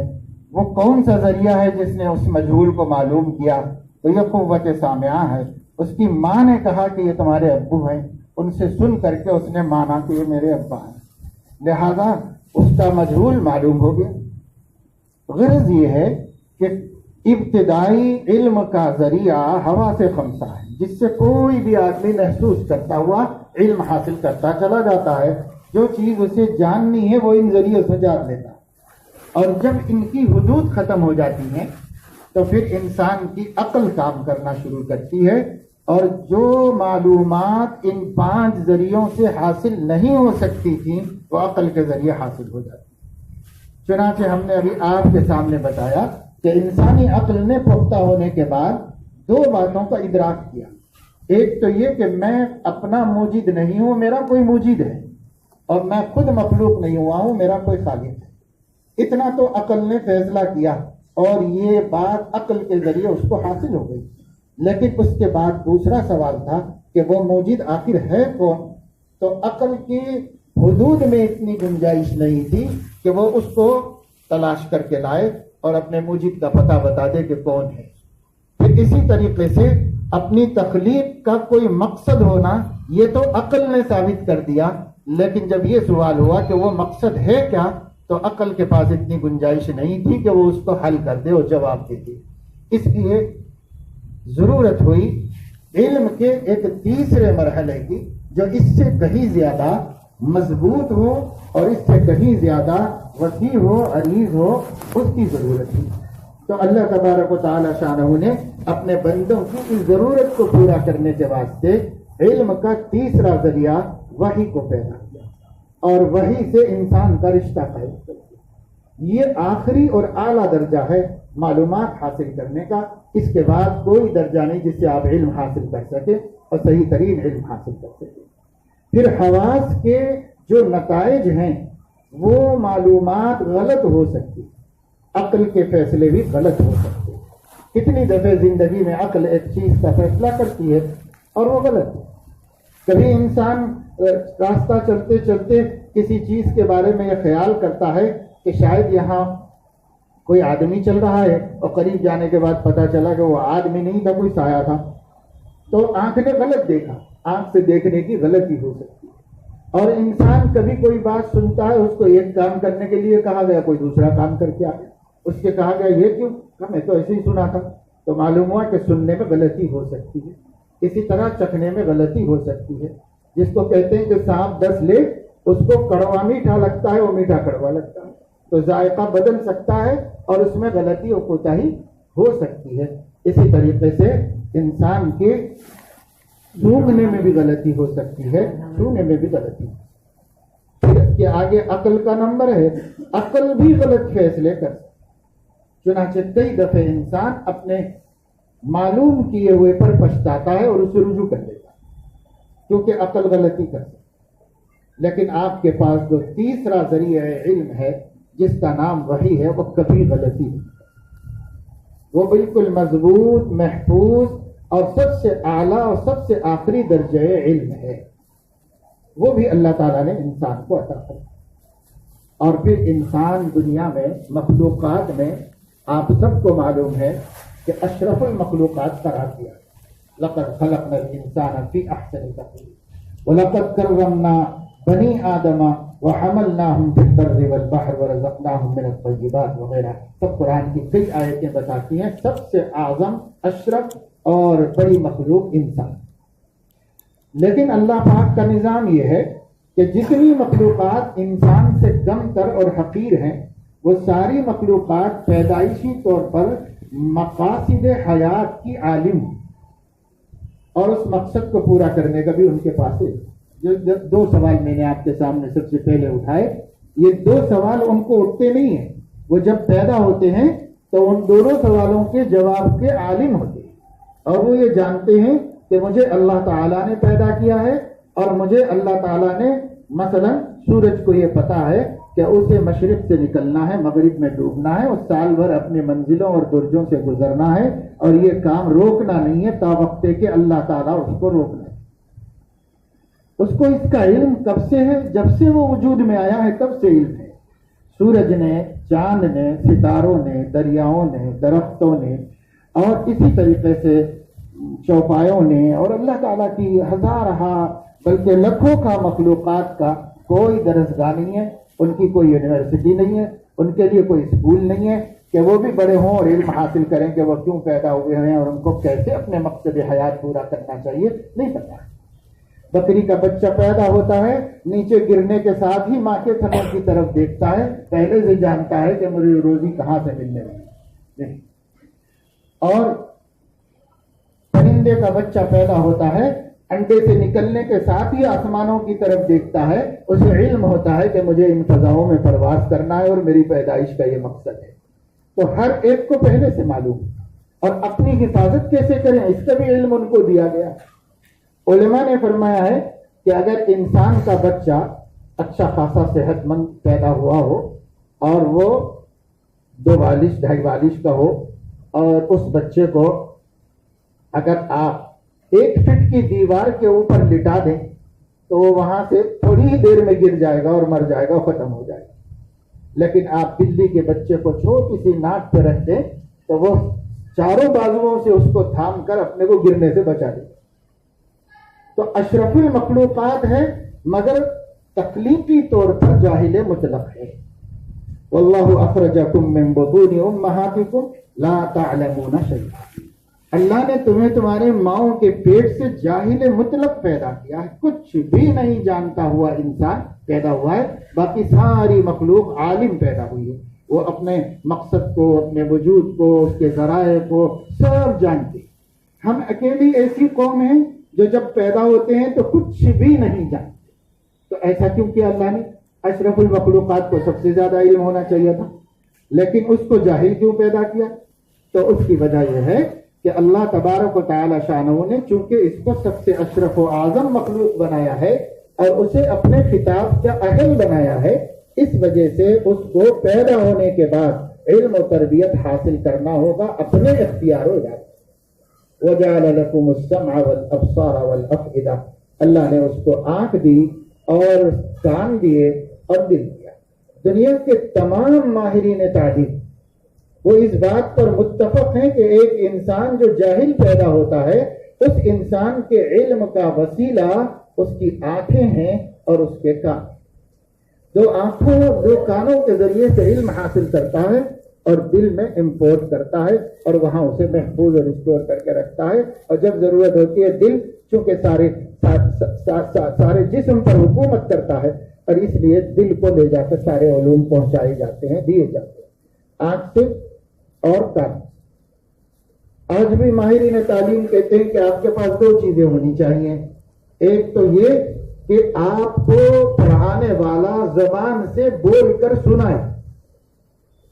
یہ علم کا مضبوط ذریعہ ہے، اس کی بھی سخت ضرورت ہے. اور دوسرے یہ کہ جو آپ کو پڑھانے والا ہے وہ ایکشن کر کے بھی دکھائے،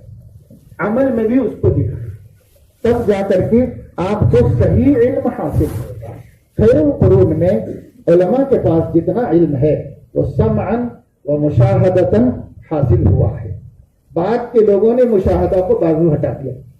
اور کہا کہ صرف سمجھ سے کام چلے. ہمارے لیے بخاری کافی ہے، ہمارے لیے تفسیر کافی ہے، ہمارے لیے کتابیں کافی ہیں. کتابوں کے ذریعے آپ کو جو علم حاصل ہوگا یہ علم گویا سمعاً حاصل ہوگا، اور آپ کو جو مشاہدہ تھا وہ مشاہدہ ہوا نہیں. اسی وجہ سے کتنی حدیثیں ہیں جس پر لوگوں نے عمل اس لیے نہیں کیا کہ ان کے سامنے مشاہدہ کیا. اور صحابہ نے نبی سے سنا بھی اور دیکھا بھی، تابعین نے صحابہ کو سنا بھی اور دیکھا بھی،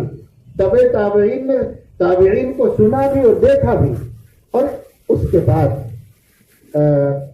ہر دور دوسرا دور پچھلے دور کا نقال ہے عمل میں، اور علم کو سن کر حاصل کیا ہے اور عمل کو دیکھ کر حاصل کیا ہے. اور دونوں ذریعے سے علم آ سکتا ہے، اور ایک ذریعے سے علم نہیں آتا، اور ایک ذریعے سے جو علم آئے گا وہ ناقص ہے. اس لیے دیکھنا بھی پڑے. اب لوگ کہتے ہیں کہ ہم کو رجال کی ضرورت نہیں ہے، صرف کتاب کی ضرورت ہے. تو یہ گمراہ لوگ ہیں جن کو حقیقت دین کی تو کیا سمجھ میں آتی، دنیا کے اعتبار سے بھی ان کو علم کے وسائل کا پتہ ہی نہیں چلا کہ علم کس طرح حاصل کیا جائے. آج بھی خود عصری تعلیم کے ماہرین کہتے ہیں ایجوکیشن ود ایکشن. کیوں بھائی ایکشن کی کیا ضرورت ہے؟ تو حضور علیہ الصلوۃ والسلام نے بھی ایسے ہی کیا ہے. ایک گاؤں کے لوگ آئے، کہنے لگے یا رسول اللہ نماز سکھا دیجیے. رسول اللہ صلی اللہ علیہ وسلم نے، بخاری شریف میں ہے، اسی کتاب میں آپ پڑھیں گے، منبر پہ چڑھ کے حضور نے نماز پڑھائی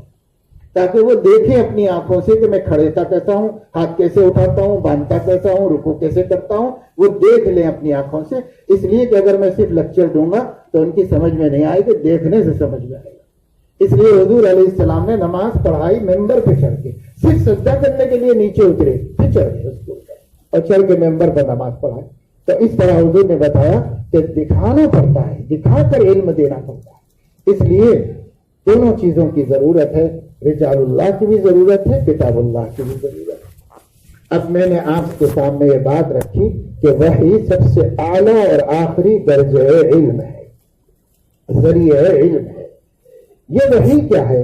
ایک خفیہ معلوماتی وسیلہ ہے جو اللہ کے اور اس کے منتخب بندے کے، جس کو نبی کہا جاتا ہے، درمیان میں قائم ہو جاتا ہے. اس رشتے سے وہ بندہ اللہ تعالیٰ سے گفتگو کر سکتا ہے اور اللہ تعالیٰ اس کو اپنی بات، اپنا پیغام پہنچاتے ہیں.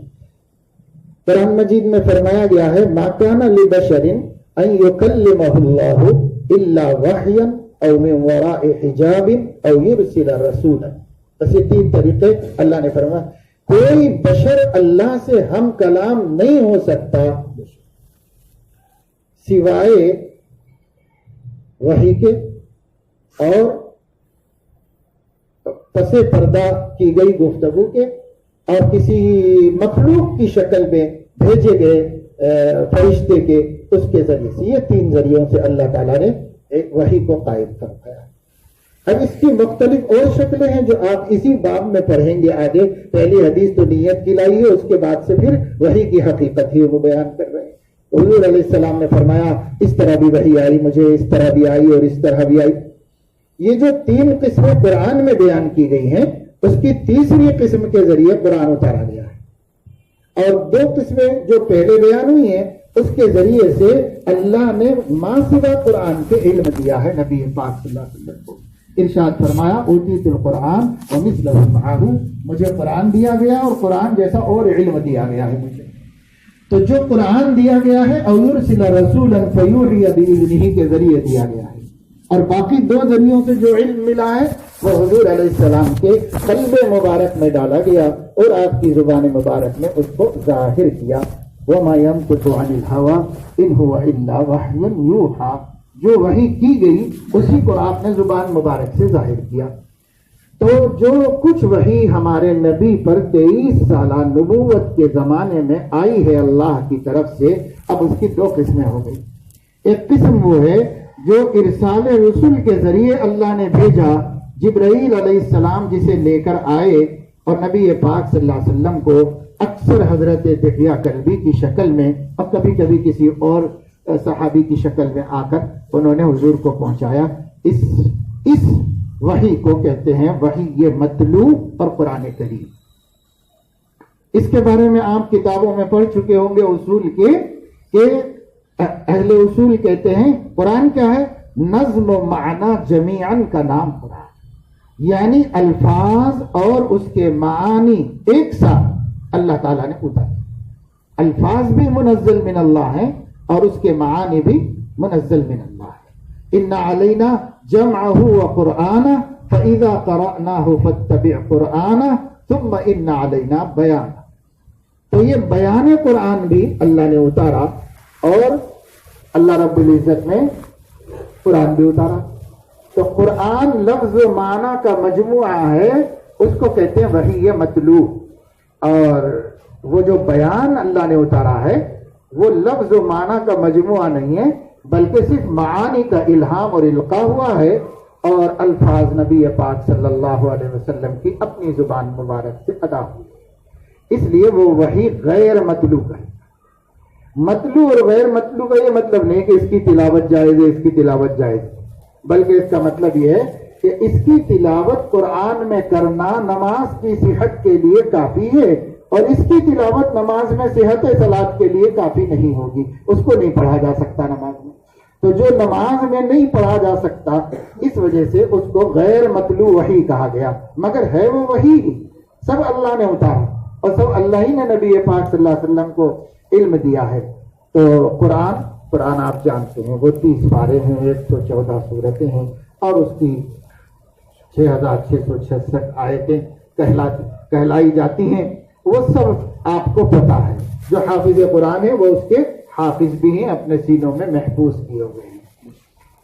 دوسرا جو علم ہے وہ علم حدیث کہلاتا ہے۔ حدیث عرف میں اصطلاح میں اس کا نام حدیث ہوتا ہے، قرآن سے امتیاز کے واسطے کہ وہ کتاب اللہ ہے اور یہ سنت رسول اللہ ہے، اور سنت رسول اللہ کا عموماً اطلاق حدیث شریف پر ہوا۔ البتہ حدیث اور سنت میں جو فرق ہے وہ عموم خصوص من وجہ کی نسبت ہے، اور اس نسبت کی وجہ سے یوں کہا جائے گا کہ جیسے ہر رسول نبی ہوتا ہے لیکن ہر نبی رسول نہیں ہوتا، اسی طریقے سے یہ کہا جائے گا حدیث شریف اور سنت کے بارے میں کہ ہر سنت حدیث ہے لیکن ہر حدیث سنت نہیں ہے۔ حدیث، اب آپ اس کتاب کا نام پڑھیں گے تو اس کتاب کے نام سے معلوم ہو جائے گا کہ حدیث تو بہت عام ہے اپنے معنی کے اعتبار سے۔ 23 سالہ نبوت کی بلکہ 63 سالہ نبوت سے متعلق خبر دینے والی ہر بات حدیث کہلائی۔ اس زمانے کے حالات، اس زمانے کے واقعات، جنگوں کا تذکرہ، اور مغازی کا تذکرہ اور حضور علیہ الصلوۃ والسلام کے اخلاق و عادات کا تذکرہ، آپ کے احکام کا، اقوال کا، تقاریر کا، ساری چیزوں کا مجموعہ حدیث ہے، تو ہر حدیث وہ سنت نہیں ہے، لیکن ہر سنت حدیث میں آئی ہے. اس لیے یہ حدیث کا مجموعہ آپ کو پڑھنا ہے. اور آپ جو کچھ پڑھیں گے، حتیٰ کہ ضروری نہیں ہے کہ بخاری شریف کے اندر تکرار کے ساتھ جو 9082 حدیثیں ہیں، یہ سب حدیثیں قابل عمل ہیں. کسی کے ہاں بھی سب قابل عمل نہیں، چاہے وہ غیر مقلدین ہی کیوں نہ ہو، ان کے ہاں بھی قابل عمل نہیں، حالانکہ بخاری میں ہے. تو معلوم یہ ہوا کہ ہر صحیح حدیث کا عمل میں ہونا ضروری نہیں، اور ہر ضعیف حدیث کا عمل سے خارج ہونا ضروری نہیں. اس لیے کہ کئی ضعیف حدیثیں وہ ہیں جو امت کے تمام مکاتب فکر کے نزدیک عمل میں داخل ہیں، وہ اس پر عمل کرنے کو ضروری ہے. تو اس لیے یہ حدیث پورے کے پوری پڑھنا ہے، سمجھنا ہے، اس میں سے سنت کو تلاش کرنا ہے اور سنت پر اپنی زندگی کو بنانا ہے. اور باقی حدیثیں دور رسالت کے نقشے کو ہمارے سامنے رکھتی ہیں، جس سے نبی کی عظمت بڑھتی ہے اور ان سے محبت میں اضافہ ہوتا ہے اور ان کی قربانیوں کا اندازہ ہوتا ہے اور اس سے آدمی کا ایمان بنتا ہے. تو اب آپ جو کتاب پڑھنے جا رہے ہیں یا اس سال جتنی کتابیں پڑھنے جا رہے ہیں، یہ وحی ہے غیر مطلوب اور اللہ کی بھیجے ہوئے علم کا دوسرا آدھا حصہ ہے. آدھا حصہ قرآن ہے جو اکثر ماشاءاللہ حافظ ہوئے، آدھا حصہ قرآن ہے، اور دوسرا آدھا حصہ نبی پاک صلی اللہ علیہ وسلم کی مبارک تعلیمات. پہلے کو قرآن کہتے ہیں، دوسرے کو بیان قرآن کہتے ہیں، اور دونوں کا نزول ہمارے نبی صلی اللہ علیہ وسلم پر ہوا ہے. بعض اس زمانے کے ہمارے علاقوں میں پائے جانے والے مکاتب فکر بھی نہیں بلکہ مستقل مذہب ہے، ان لوگوں کا کہنا یہ ہے کہ قرآن تو اللہ تعالیٰ نے نبی پر اتارا ہے اور بیان قرآن ہمارے امام پر اتارا ہے. تو یہ ان کا اپنا غلط ہے. اور جب ان سے یہ کہا جاتا ہے کہ بیان قرآن اور قرآن کے درمیان میں 900 سال کا فاصلہ ہو گیا، تو اس کے جواب میں وہ یہ کہتے ہیں کہ ہاں سما اللہ نے فرمایا نا، تو سما تراسی کے واسطے، اس لیے 900 سال کی تاخیر ہو گئی بیان قرآن نازل. اب یہ سوال ہوا کہ وہ جو 900 سال میں جب بیان نہیں اترا تھا، تو جن لوگوں نے صرف قرآن پر عمل کیا ان کا کیا ہوگا قیامت میں؟ انہوں نے تو اس کی تصدیق بھی نہیں کی. تو کہنے لگے کہ وہ معذور ہیں، اس وجہ سے ان کا صرف قرآن پر عمل کافی ہوگا، لیکن اس کے بعد پھر اب معذور نہیں ہے، اس لیے قرآن پر عمل کافی ہوگا. تو یہ سب گمراہیاں ہیں. میں نے اس لیے بتا دیا کہ آپ لوگ مولوی بننے جا رہے ہو تو افکار کو، عقائد کو، فرقوں کو سمجھنے کی ہمارے اندر مضبوط صلاحیت ہے. ہم اہل السنت والجماعت کے عقیدوں کو، جو اس کتاب میں بھی مستقل طور پر امام بخاری نے دوسرے جز کے اندر عقائد سے کلام کیا، اور یہاں بھی کتاب الایمان کے ہمیں عقائد کو اچھی طرح سمجھنا چاہیے. میرا یقین یہ ہے کہ جو عالم اہل السنت والجماعت کے عقیدوں کو سمجھ کر پڑھ چکا ہے، وہ کبھی کسی فتنے اور فرقے کا بخاری تو گھٹنے والی نہیں، کم ہونے والی نہیں. لیکن امام بخاری تک جو سند حضرت شاہ ولی اللہ محدث دہلوی رحمۃ اللہ علیہ سے آپ کے اساتذہ کی انہی کے توسط سے جائے گی. جب انہی کے توسط سے جائے گی تو شاہ ولی اللہ سے لے کر امام بخاری تک بھی گھٹنے بڑھنے والی نہیں. لیکن شاہ ولی اللہ محدث دہلوی رحمۃ اللہ علیہ تک ہماری سند کم زیادہ ہو سکتی ہے. اس میں سند عالی ہو سکتی ہے اور سند سافل ہو سکتی ہے، یعنی بڑی لمبی ہو سکتی ہے، چھوٹی ہو سکتی ہے. جتنی چھوٹی ہوگی تو اتنی زیادہ بابرکت ہوگی. اور یہ ایک علم حدیث کے طالب علم کے سب سے بڑا شوق اور سب سے بڑی خوشی کی بات ہوتی ہے. تو چونکہ آپ لوگوں نے ارادہ کیا اور عہد کیا کہ ہم علم کو عمل کے لیے اور خدا کے بندوں کو اور نبی کے دین کو بچانے کے لیے استعمال کریں گے، اور کسی کام کے لیے ہم استعمال نہیں کریں گے. رہ گئی تمہاری روزی روٹی، ان اللہ هو الرزاق ذو القوۃ المتین. آپ کو بھوکا نہیں رکھے گا، وہ بہت بہت نہال رکھے گا، وہ خوش رکھے گا. حضور نے دعا فرمائی ہے، اے اللہ پاک ان لوگوں کو ہمیشہ سرسبز و شاداب رکھے جو میرے حدیث کو سنے اور اسے محفوظ کرے اور دوسروں تک پہنچائے. تو جب ہم حدیث کی خدمت میں زندگی گزاریں گے، کبھی نہ کبھی جو ہے ناکام و نامراد نہیں ہوں گے. نظر اللہ نبی کی دعا ہے، اور یہ دعا رد نہیں ہے. نبی کی دعا کیسے رد ہو سکتی ہے؟ اس لیے مقبول ہے. تو اس لیے اس کی طرف توجہ کرو، اس میں کرو. تو جو ہمارے پاس سند ہے وہ حضرت شاہ حکیم مظہر صاحب ابن حضرت شاہ حکیم اختر صاحب رحمہ اللہ سے مجھے حاصل ہے، اور ان کو حضرت مولانا عبداللہ امرتسری رحمۃ اللہ علیہ سے حاصل ہے، اور ان کو حکیم الامت حضرت مولانا اشرف علی تھانوی رحمۃ اللہ علیہ سے حاصل ہے، اور ان کو حضرت شاہ فضل رحمان گنج مراد آبادی رحمۃ اللہ علیہ سے حاصل ہے، اور حضرت شاہ صاحب کو شاہ عبدالعزیز صاحب سے، اور ان کو شاہ ولی اللہ سے۔ تو یہ بہت مختصر راستہ ہوا ہے، یہ بہت مختصر سا راستہ ہے۔ تو یہ سند ہم بھی اس حدیث، ایک حدیث کے پڑھنے پڑھانے پر آپ کو دیتے ہیں۔ ایک طریقہ یہ بھی ہے کہ ایک حدیث پڑھ کر سند حاصل، تو ایک حدیث پڑھ کر کے، سن کر کے اور سنا کر کے، قراءۃً و سماعۃً، آپ کو یہ سند میں ہم اجازت دیتے ہیں کہ آپ لوگ بھی اس سند سے امام بخاری کی حدیثوں کو روایت کیا کرو، اور اللہ تبارک و تعالی شانہ توفیق عمل نصیب فرمائے مجھے بھی، آپ سب کو بھی، کہ ہم اپنی زندگی کے آخری سانس تک اپنے نبی کی خدمت میں گزاریں، اور اسی میں اللہ جینے کی توفیق دے اور اسی پر موت عطا فرمائے۔ وآخر دعوانا الحمد للہ۔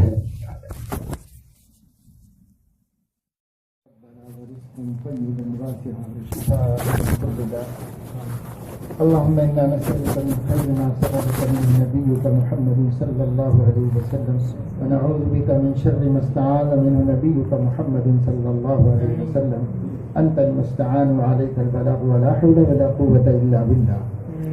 اے اللہ اپنے کرم سے ہمارے گناہوں کو معاف فرما، تمام خطاؤں لغزشوں کو درگزر فرما،